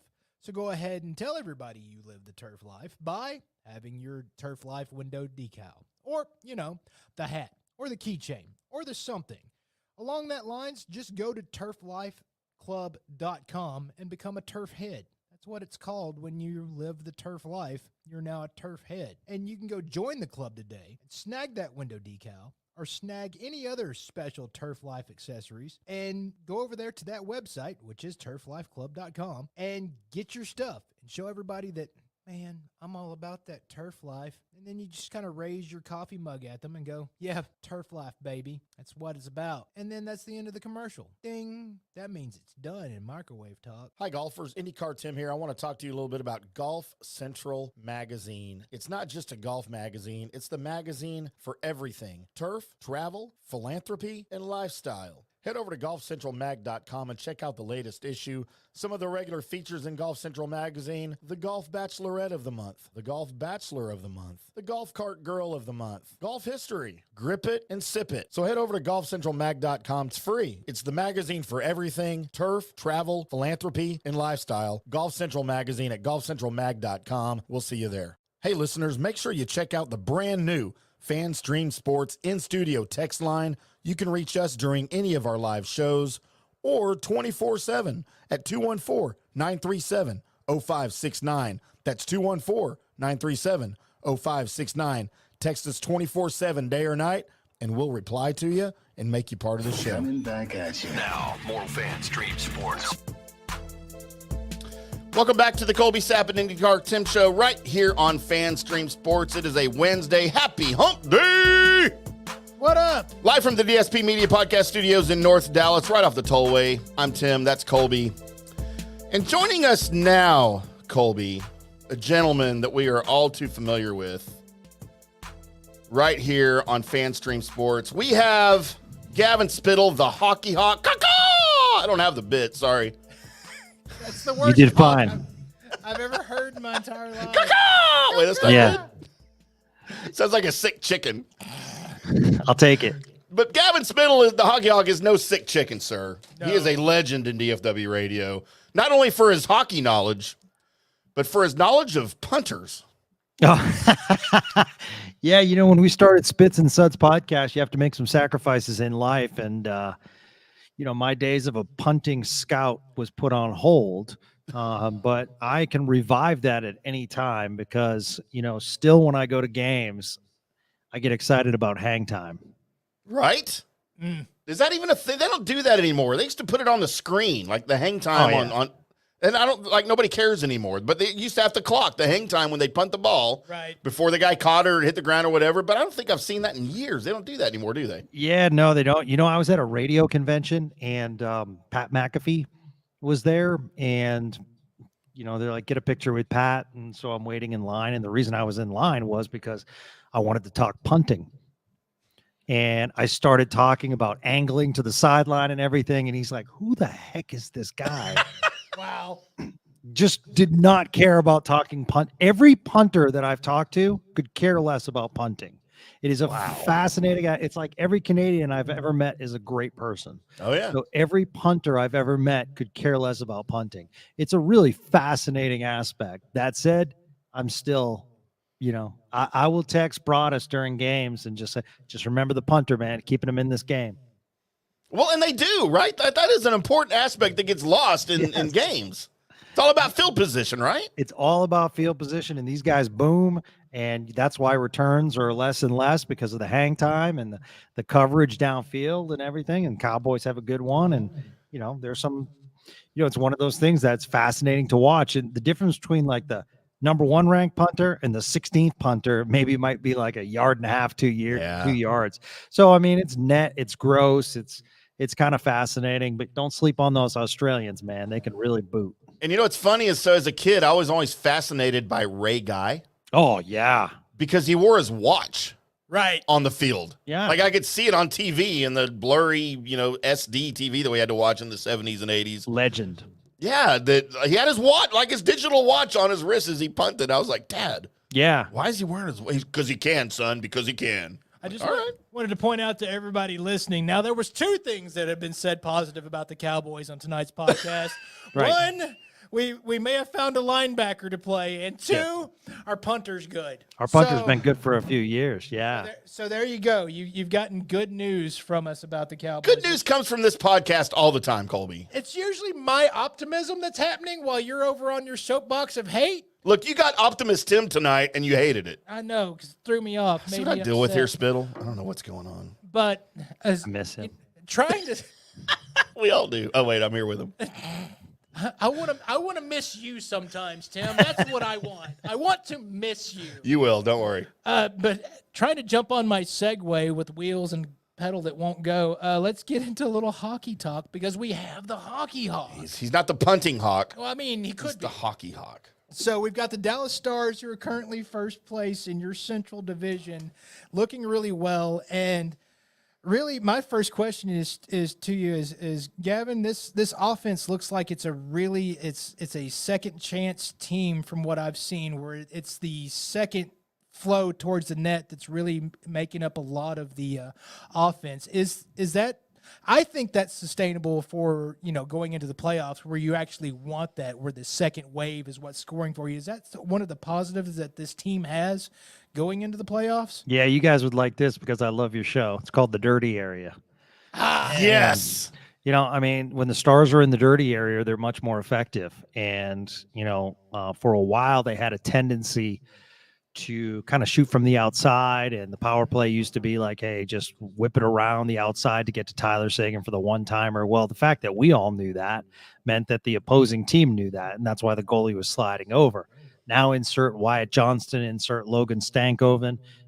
Wyatt Johnston might be 185, 200 to 200 pounds. He's not a big guy, but, nowadays in the NHL, smaller guys can thrive because of the difference in penalties and the difference in the way that they call it. And Logan Stankoven has tree trunks as far as legs, in that he is a very tough object to cover.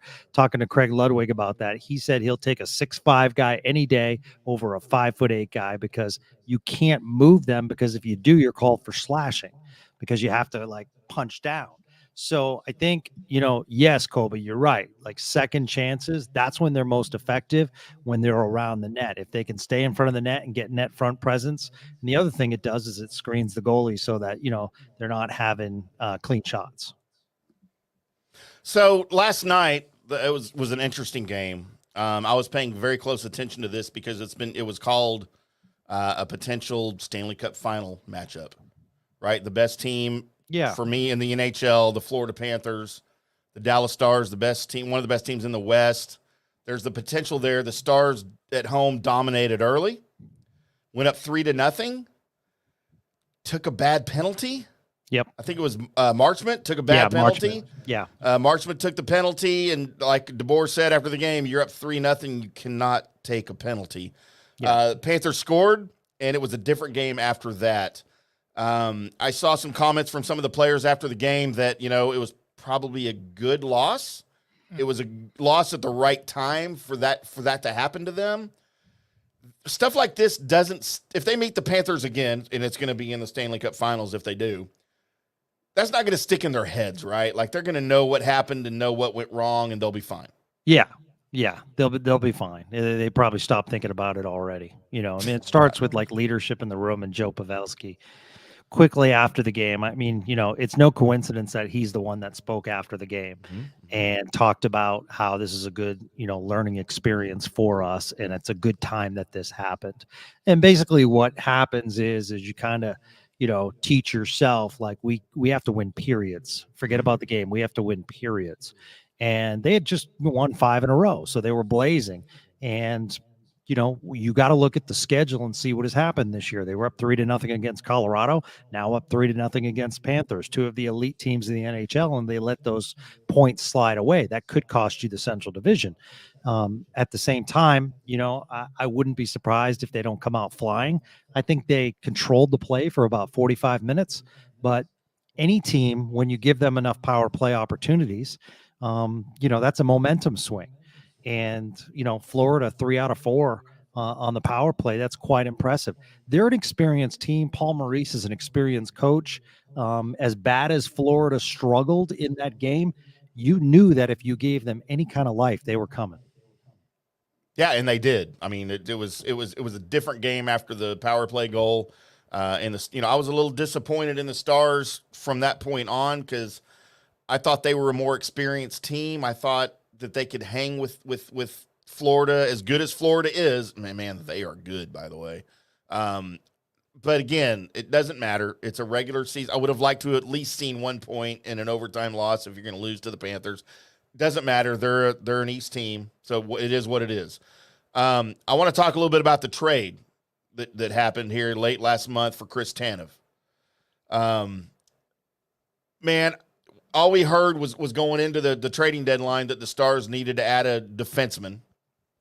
And Neil pulls this off. And It was a good trade.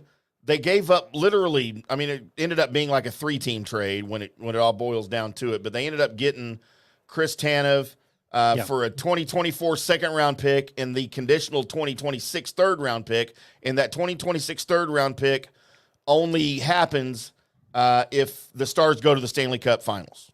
Mm-hmm. So I would like your grade on the trade by Neil and what Tanev brings to the Stars that they didn't have before. Well, the difference between what the Stars were offering and what other teams were offering, because there were some teams that were offering first-round picks, is that the Stars threw in what Calgary felt was a good prospect in the mix. And, from Texas. And Texas has become a deep prospect pool. So I think to not give up your first-round pick, to not give up Liam Bichsel, to not give up Logan Stankoven, to not give up Maverick Bork, I think is a huge win. And I think that is, you can just see, I used the term calmness today with Luds talking about it. And he said, I don't know if it's that word. He goes, but there is, you can watch him play. And he just said, isn't it a pleasure watching him play? And it really is, because you need a guy on your team that is a warrior and that every single night is going to go out and treat the game like it's the only game. And Chris Tanev does that for you. Now you add Logan Stankoven, who treats every single game like it's the only game, who treats every shift like it's his only shift. He's like a water bug. And I mean, he just chases people around. Same with Wyatt Johnston. Mm-hmm. So when you add those components, now all of a sudden you become multidimensional. And one of the things that I think hurt the Stars in the past was if you neutralize their speed, you can pretty much beat them. If you send it into their zone and put pressure on their D-men, you can beat them. Well, now you can't do that with a Chris Tanev. It's much harder to do. He'll beat you along the boards. He can exert, he's a big guy, so he can use his physicality. He's not afraid to carry the puck. I mean, he was a number one D-man in Calgary. So to get a guy like that, I mean, to me, it was a big trade for the Stars. Let's see what happens as far as if Chris Tanev wants to stay here for multi-years. Even if he doesn't, it's a pleasure having him around for the few months. Yeah, that was going to be my next question is, do you think the Stars have plans to keep him long-term? Or are they going to try to re-sign him? Well, I mean, I think when you look at what they need to do in the offseason is something they needed to do last offseason. But last offseason, the defense pool wasn't that great. You could have tried to pull off a creative trade, but the Stars chose to go with who you have. Now, next year, you have the cap going up. You have Yanni Hakanpää up.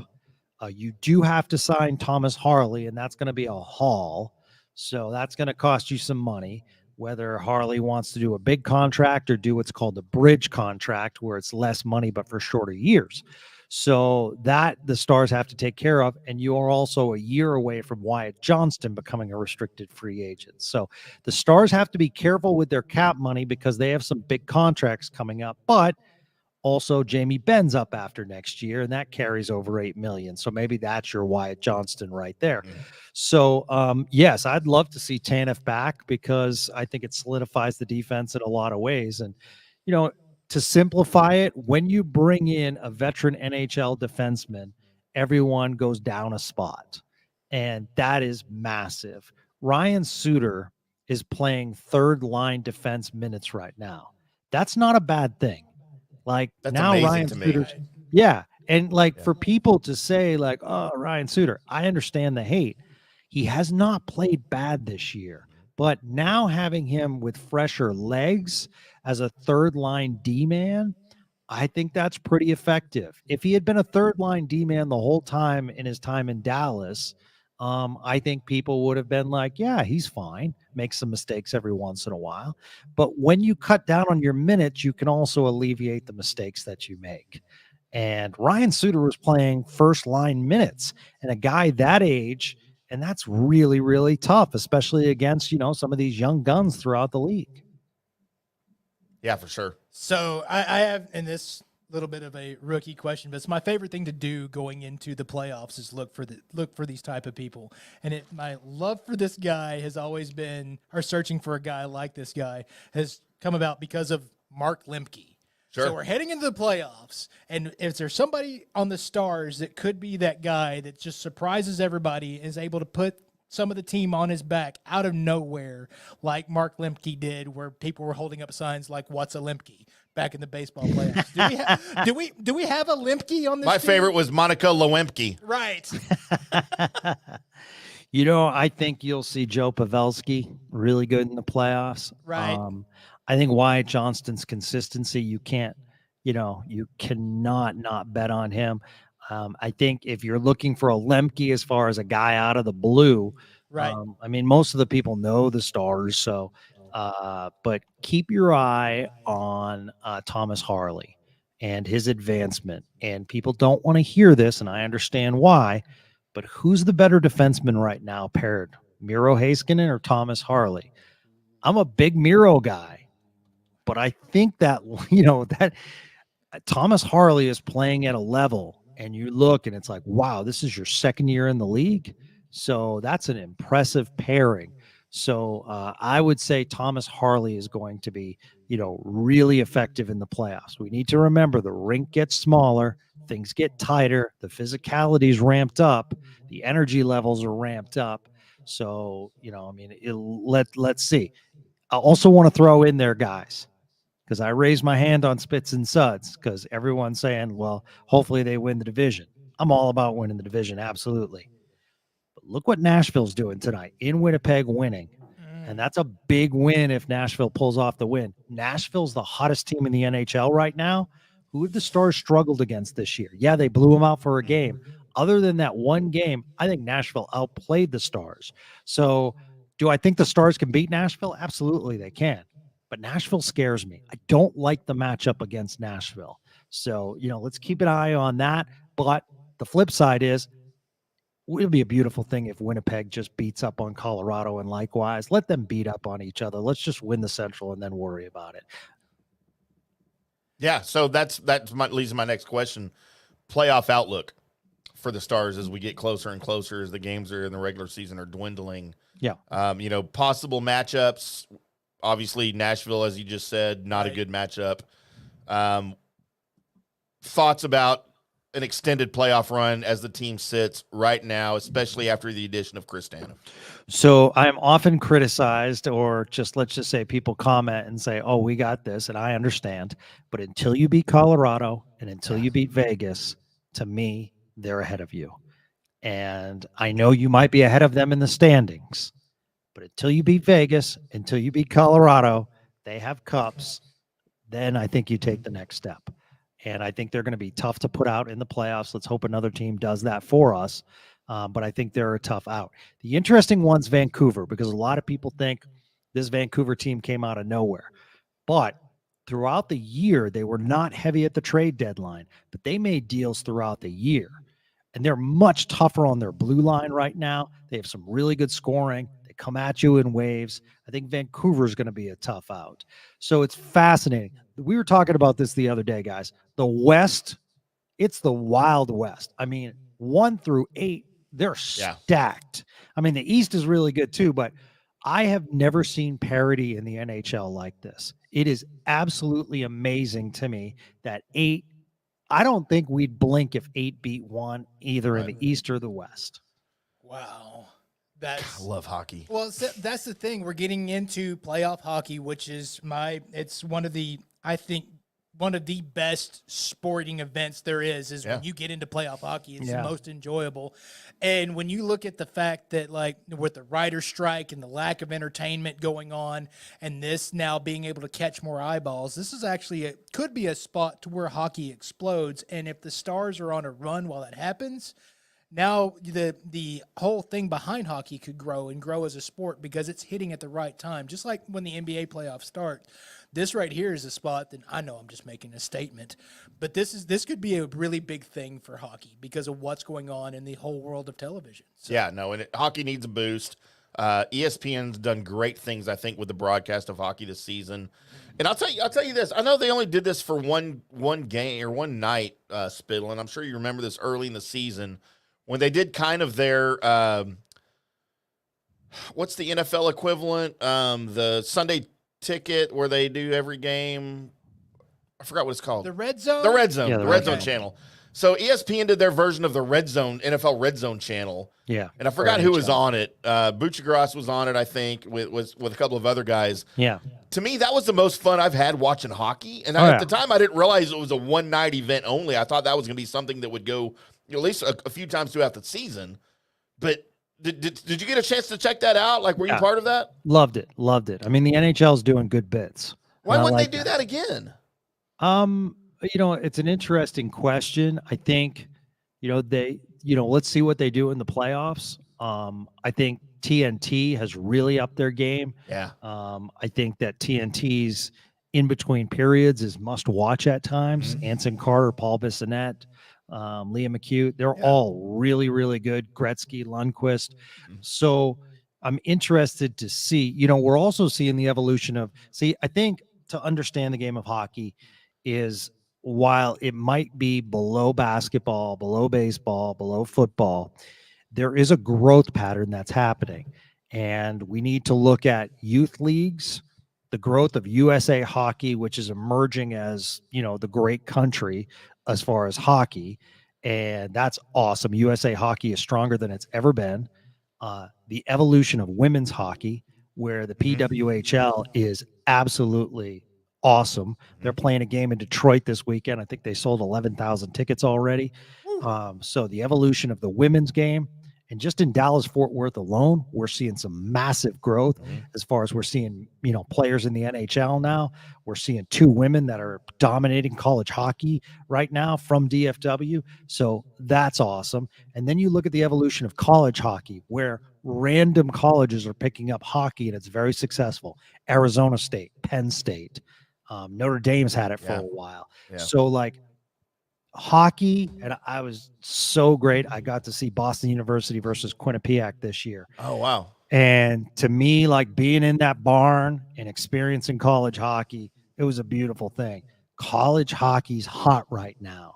So when you look at that, it's all pushing forward to the great game.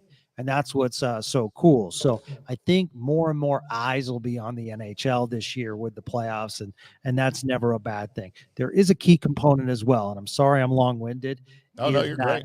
This year, there are some Canadian factors, and that's massive because it really hasn't happened in a long time. Vancouver is a potential, advancer in the playoffs. Winnipeg is big. So you look at those teams, Toronto, and while it doesn't affect us, that's massive in that country. So, they have been in a massive drought for the Stanley Cup for a long time. So if they can get one of those teams pushed, I think that's good for the overall sport. Poor Kevin Hagelin. If somehow Canada ends up winning a Stanley Cup, he won't be able to say his famous line ever again about the Stanley Cup only being an American sport. I know. I know. And Colby, when Lindy Ruff unfortunately got fired by the New Jersey Devils, all I could think of was the Canadian fun fact we used to ask him. And every single time he was interviewed, he would come on and we're like, it's time now, Lindy, for your Canadian fun fact. And he would prepare for the KNC masterpiece. And it was just brilliant, And, you hate to, when the people behind the scenes, it really breaks your heart a little bit more. It's part of the business. Lindy Ruff has been an extremely successful coach, but the fact that, I remember the guys, and Colby, you were there when we were all in Phoenix and had that epic trip together. Right. We still laugh about it today. Go Hartford Whalers. And, the point being is that, Lindy Ruff, they said, well, coach isn't doing interviews. And Lindy Ruff found out it was you guys, and then said, no, I'll make time for these guys. And that's super cool. So, hockey is just it's a personality-based sport, and that's what I'm hoping flourishes in the playoffs. By the way, Hartford Whalers, one of the greatest hockey logos of all time. I miss the Whalers. I get to know all Screw the Hurricanes about how great it was because Spittle used to tell me how great it was. I did. He was right. All right, Spittle, we won't keep any longer. We appreciate you popping on here, and as we get through the playoffs here, we'll probably ask you to come back on again and talk about some more stars. Man, thank you so much for the plug of the great game of hockey in DFW, and always a pleasure. Great to see you guys, and look forward to seeing you in person. Tell everybody where we can hear hear your podcast. Yeah, I mean, not to gloat, but we're so excited. You know, we became the #1 hockey podcast for Odyssey, Spits and Suds. Nice. And we've expanded. Craig Ludwig and then Sean Shapiro, our NHL insider, David Castillo and Robert Tiffin join us, and they're from D Magazine. So we got really a great roster, and we're throwing out interviews all the time and doing post-game shows. So on Odyssey or wherever your favorite podcasts are found, my understanding it's the #1 hockey podcast as far as stars based in DFW. So super excited because I'll be real honest with you guys. I did this and, I basically, called out the Stars fans and said, fine, I'll call your bluff. I'll do a podcast. And if you really want Stars talk, then you listen to this podcast. We'll do it. And damn it, they did. So now it's costing me 5 or 6 days a week. So, it's a good problem to have though, right? Yeah. I'm never calling anyone's bluff again. That's like calling Colby Sapp's bluff. Like you wouldn't do that. And it's like, oh, don't say that to Colby Sapp. Yeah. I've tried that a couple times. Yeah. Nope. Probably will. He's making me dip cookies in milk next Monday on our show live on the air. It's good. It's disgusting. Man. Do you have punch in the face on that wheel? Oh yeah, we got the wheel behind Colby tonight. Yeah. I don't think punch in the face is there. It'll be on there now. Toenail sandwich though. We got that. Yeah. And let me just say, because there is a folklore, and I'm sorry I'm making you guys late. But No, we're not late for to the anything. wheel, I miss you. I love you. And I'm saying all these nice things so you'll be nice to me in the future. Because Right. that was the big thing. If you dissed the wheel was coming at you. Yeah, it was going to Still does. Yeah. It still does, Gavin. Yeah. Appreciate you joining us, Gavin. We'll do it again here in a couple weeks after the Stars are in the playoffs, and we can talk some more Stars. Stick tap to you, boys. Keep up the good work. All right, there he goes. The boss man. The boss man, Gavin Spittle That's himself. Wow, Colby. We just had the Hockey Hawk on live. We did. It's amaze balls. And by the way, that's not going to be the only time. I mean, he's our hockey go-to because he's the effing Hockey Hawk. But we'll have Evan Grant on to talk baseball here in a little bit. We'll bring on Mike Fisher to talk football. David Moore also. David Moore to talk football. And we're going to grab Norm at some point just to talk. Norm wanted to come on the golf show to talk live golf today. I mean, so if you're looking for experts, we've got them. I don't know why I just finger quoted that. Yeah, that's weird. I like fingering things. Art. Fun. Thank you, Tim. Saving you right now. Thank you, me. Thank you for making it sound good. News and Notes is where I search the World Wide Web for the weird. Internet. And by God, I found Should have asked Spittle to stay on for news and notes. He would have enjoyed that. He left. He left. Let's go to Mission, Texas, where this guy's dumb. I'm just going to go ahead and start it. This guy. Wait, somebody on news and notes is dumb? Yeah. And it's not this guy. It's Jesus Lopez. He's 41. Jesus. Was arrested on charges of theft of property and enhanced theft of property and theft of property greater than $2,500. So enhanced is around $30,000. Oh, wow. And and 2 warrants. One was in Austin, one was in Gaines. But let me tell you why he's going right now. So Jesus, sorry, I keep reading it instead of saying it. Jesus H. Christ. Jesus was he was walking around and he saw an Auto Mart, car sales, a dealership, and he gets him a good idea. Puts on his sports jacket. People still wear sports jackets. He puts on his sports jacket and walks up and he acts like he's a car salesman. Okay. He's not a car salesman. Oh, jeez. But he acts like one. Walks up and starts talking to these folks about an Impala. and he sells it to him for $1,500. I don't think that I can't imagine a car selling that actually goes boom, boom, like you put the key in and it starts and you can drive it off the lot. I can't imagine you can find one for $50. He sold it. It wasn't his car. They purchased it, gave him $1,500, and then he said, "Well, I'll get it detailed. Y'all come back later and y'all can come pick it up." He left. With their $1,500, dude, that's a great bit. They came back and wondered where their Impala was. Their car. And they're like, "Yeah, Jesus sold it to us." And the guy that owns the car lot said, "I don't know this man." Like, they just gave him cash. They just gave him cash. In the parking lot. Here you go. With no receipt. Okay, you deserve that. Sorry. And They they're deserve not the stupid people in this. Oh, Jesus, it gets worse. It gets worse. I mean, Jesus, it gets worse. It does. So, Jesus wasn't done. He had a buddy of his talking to somebody else, and they were looking for a divorce attorney. So Jesus said, "I'm a divorce attorney." He's not a divorce attorney. And so he met the guy. I love Jesus already. He said, tell your friend there, which is not really anybody's friend, just an acquaintance. Tell him you know somebody, and I'll meet him at. Tell you what, I'll meet him at Burger King.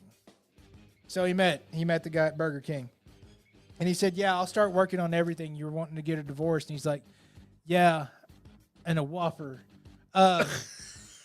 So he's like, "Well, I'll start the proceedings. What it'll take is I'll need $500 today, and I'll start filing your paperwork. Copy down his name, copy down her name, assuming nobody says who he was married to, and maybe that's a 2020 thing and not a 2024 thing. That could be anybody now. But at any rate, so wrote down everybody's name and then said, "Cool, I'll get it started. Meet me back here in a couple days at the Burger King." Not at his law office, at a Burger.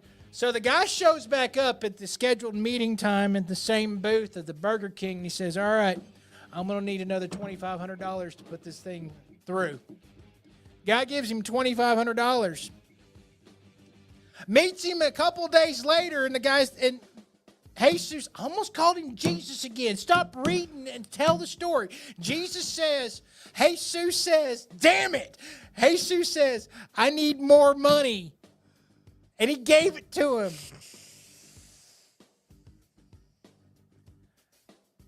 Close to $30,000 later, home dude realized his divorce wasn't getting filed. $30,000 for a divorce. Yes. And that wasn't even like, once the judge said, "Hey, now we got to divvy up what you owe it." This was just to file it. Colby, I just filed for divorce 2 weeks ago. Yeah. For someone I've been separated from for almost 4 years. Cost me $300. So, there's a couple of morals of the story. One, Don't trust Jesus. yeah, probably make sure that the guy you're dealing with, either at the car dealership and or the Burger King, that's assuming he's a lawyer, probably make sure that you have proper paperwork about this guy and that you know that they're who they say they are. Number two, and probably most important, when the attorney lawyer guy decides that the proper meeting place to be at, that you need to discuss your possible divorce, is Burger King. Not my office. Not my office. I mean, the second Burger King. to that would be my running van. Get in my white van, my Right. unmarked white van. I probably don't get in there. And then also don't hand money to an attorney at Burger. That's where, I mean, maybe if you're wanting to buy your illegal drugs, maybe you go to Burger. Not. Huh. So, yeah. So, Get your Whopper and your heroin. Jesus is, that's actually a really funny bit that he got. I mean, if he would have stopped at like 22,000, you think he'd still be okay? Because it got up to near 30,000. Like if he would have, if Jesus would have known when to stop, you think the guy still be waiting for his divorce while Jesus is down the road with his money? I mean, sounds like it. He was dumb enough. So there's that. Let's go to L.A. County where the Good day, mate. there was some body camera footage that was released, and I didn't send it to Tim because he would have played it, and I would have. it actually involves a fatal encounter between deputies and a man. Oh, Jesus. But I need to tell you the story about this man. It's a 38-year-old Jonathan Scott Foster. I don't know what kind of drugs this man did or what his case was, but he decided he was going to go on a machete spree. Those aren't two words that should go together. No.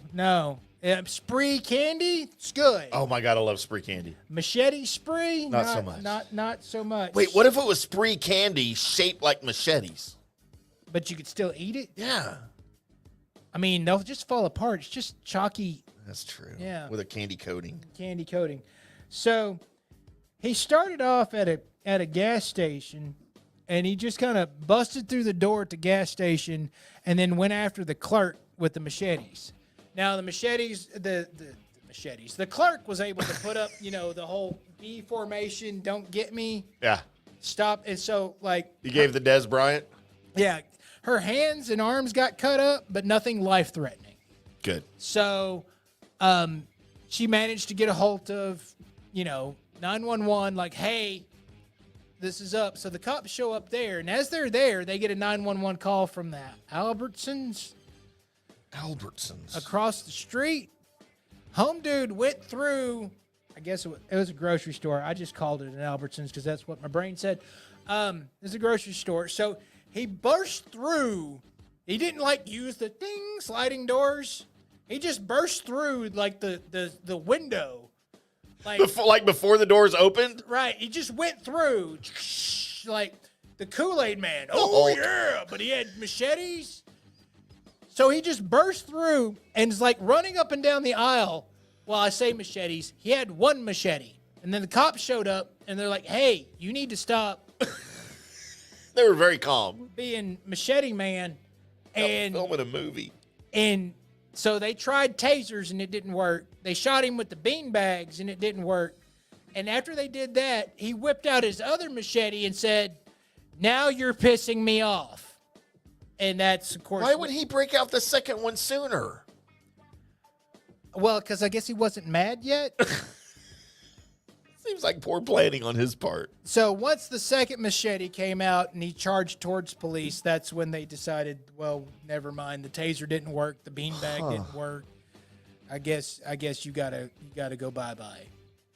And they shot him dead? They shot him and then, of course, tried to resuscitate him, but yeah. Did they really try?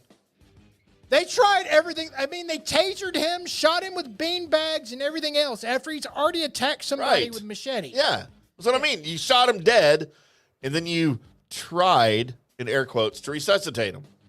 That's all I'm saying. Well, you know what? Don't waste bullets if you don't mean it. Don't. They meant it because he didn't make it. All right? They meant poor the guy. firing. So, Poor guy. Well, again, probably now you're pissing me off was probably not the greatest sentence he's ever Right. uttered Right. at cops. That Don't were mess fun. with cops. No, that's a bad idea. Let's go from there to the Ukraine, where You ever All been to right. the Ukraine? I haven't, but that is the home of my favorite rock band of all time. So there you go. Ginger? That is Ginger. They're Ukrainian? They are I Ukrainian. didn't know that. Mm-hmm. Thought they're from Baltimore. No, They Ukraine. just had weird accents. So Tatiana Smith. no, it's not Smith. But there's a thing that some of the Ukrainians are doing it's rather ingenious. Are And they planking? By the way, no, they're not planking, but they are using something to cut down Russian infantry. Oh. Because they hate the Russians. Well, the Russian, yeah, I mean, all the do. whole thing. They're out there pooting about. And Wait, that might be an all-time Colby right there. any of you weird MFers that are looking to copy something, I'll go ahead and say this: don't copy this, but it's a pretty good idea. Don't do it, but it's funny. Don't do it. So, you know the little like drones that just there's Sure. a drone, right? They're using them a little bit more efficiently. Oh no. The army and foot soldiers of the Ukraine have gone to using drones, and what they'll do is they'll have a drone, and then they'll put a claymore on it Dive bomb? and just fly that sumbitch in. Front towards enemy. But you lose the drone. Well, yeah. Then what do you do with the remote? Attach it to a new drone? I don't know. Can you do that? I don't know if they're universal or not. Dude, that's kind of genius, right? I know this is a dumb equation, but it reminds me of, for those that used to play Battlefield, because we used to do something like this. So they had C4 in Battlefield, right? And it's your army versus, and everybody's a person, and Right. you're trying to fight these other people. And so what we would do is we'd take C4, and we'd just slap them to our Jeeps, and we just run those Jeeps in with our hands on the trigger. And right when it's going towards the group, you just jump out out. of your Jeep and just go. The explosion was huge. You could take out tanks with these Jeeps. I used to do right? that in GTA So, with the sticky bombs. thanks to Neebs Gaming, we used to call it Jeep stuff. It wasn't even C4 anymore. We just asked if they had Jeep stuff. So, yeah. Oh my God, it makes me want to play GTA again. So Ukrainians are using Jeep stuff on drones. It's actually really cool. Huh. So there you go. Just pooting about. Just pooting about. It's the greatest thing you've ever said. It's not the And you greatest. said some great things. That's not the greatest. I mean, pretty close, probably. Let's go to the town of Ghan. Ghan. Okay, like it's gone? Yeah, it's gone. Like it's no, it's still there. They've got a thing that they do, and this started in. Well, it's 20 years ago is when it started, All right. and it's every 10 years. Oh. Every 10. So it's years. happened twice. So they just did it again. So 3 times. Yeah, they just Okay. did it again. And the thing is, it's a ritual that on this, or actually, this was yesterday. Sorry, yesterday. They do the Bad Moon Rising. Like the song? No. They have a train that runs through Ghan that stops. And when it stops, I know where this is going. all the people of Ghan gather together, drop trowel, and moon the train. And it's not the moon the train once it starts going and people can't do anything about it and they're stuck on the train. No, they wait for people to get off the train. Then they drop trowel and show everybody, new person, tourists to their town, their bits. It's a great bit. The thing is that these people that are doing it, they started it in 04, right? 20 years ago. Then in 14 they did it. Yep. Now this year they did it. Yep. Wait, the same people? So now they're really old and wrinkly? I mean, yes, it looks like a lot of the same people are involved. Like when you first, 2004, you're like, hey, that's pretty cool. Do you recruit new people to do it? Well, I mean, it's the whole town gathers together, so. I mean, We have a window right there to your right in our studio. right, 4 huge panes of glass that's a window to a parking lot. right. I feel like we should be doing that from here. Just press our butts up against glass while we gaze into each other's eyes. I don't want to be pants down around you at any point, any time. Not gazing? In my entire life. You don't want to gaze? Mm-mm. You want No. to gaze with me, Colby? I do not. With pants down? Mm-mm. Come on, let's drop trowel and gaze. Now, the town of Gunn's got to kind of be like the show Banshee. Right. Because the show Banshee was if you saw somebody that was cute and you wanted to see them naked, well, just wait a minute. They're going to be naked. Kind of like our studio. Just wait a minute. Well, if you live in Gone, you're like, well, I just got to wait 10 years to see your butt. Right? 10 years. If you missed it, like, you got to, like, if you, like, got there the day after, it's like, man, so did anybody get pictures of so-and-so's? No. Crap. Hope it's still good in 10 years. So, look, I won't lie. I've been hung up on girls' butts for 10 years. But I've done things in between. Okay.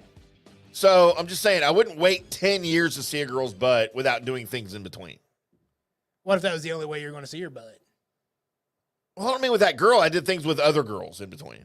Well, I'm not saying you have to be abstinent, but I'm just saying now you have to wait another. I mean, there's been butts that I would wait 10 years to see again. I mean, my own, for one. I've got a great butt, Colby. It's just you haven't seen it in the past 20 years. Like I hadn't seen my ding because I'm fat. But I've heard it's nice. So there you go. We end it with whatever the hell that conversation was right here on the Colby Sapping. Should I throw it to you or should I just dismount this thing myself? I can do it because Okay. I have things to plug. Get it? Well, do it. Get it? Colby, I have things to plug. We are the Colby Sapping IndyCar Tim Show. Don't forget to join us on Monday when I dip cookies in milk and I can't eat them wait. live on the air. I can't wait. And for the thousands of you watching right now that think, yeah, we all do that every day. I've never done it. I've never wanted to. It seems disgusting to me. And so for me, it's going to be like maybe someone electrocuting me. I don't know. I'm trying to think of something not gross to say that's an equivalent for other people. Maybe eating raw chicken. Go try to eat raw chicken. All right? That's probably what this is going to be like for me because I hope you have your multivitamins. oh my God. That's a whole never mind. I'm going to take some magnesium ahead of time. Mm-hmm. But we're going to do that probably in the second hour on Monday here on the Colby Sapping IndyCar Tim Show right here on FanStream Sports. You can check us out, fanstreamsports.com, the FanStream Sports app that you can download for Android and iOS, where we have just everything there, our live shows, our recorded shows, FanStream Sports TV on our YouTube channel where you can just watch literally a loop of all of our former live shows as well as all of our recorded shows, Colby. Also, check us out on Instagram, the Facebook, all of those things. Appreciate everybody that tuned in tonight. Appreciate our sponsors. We'll be back on Monday with another one. Until then, boys and girls, we'll see ya.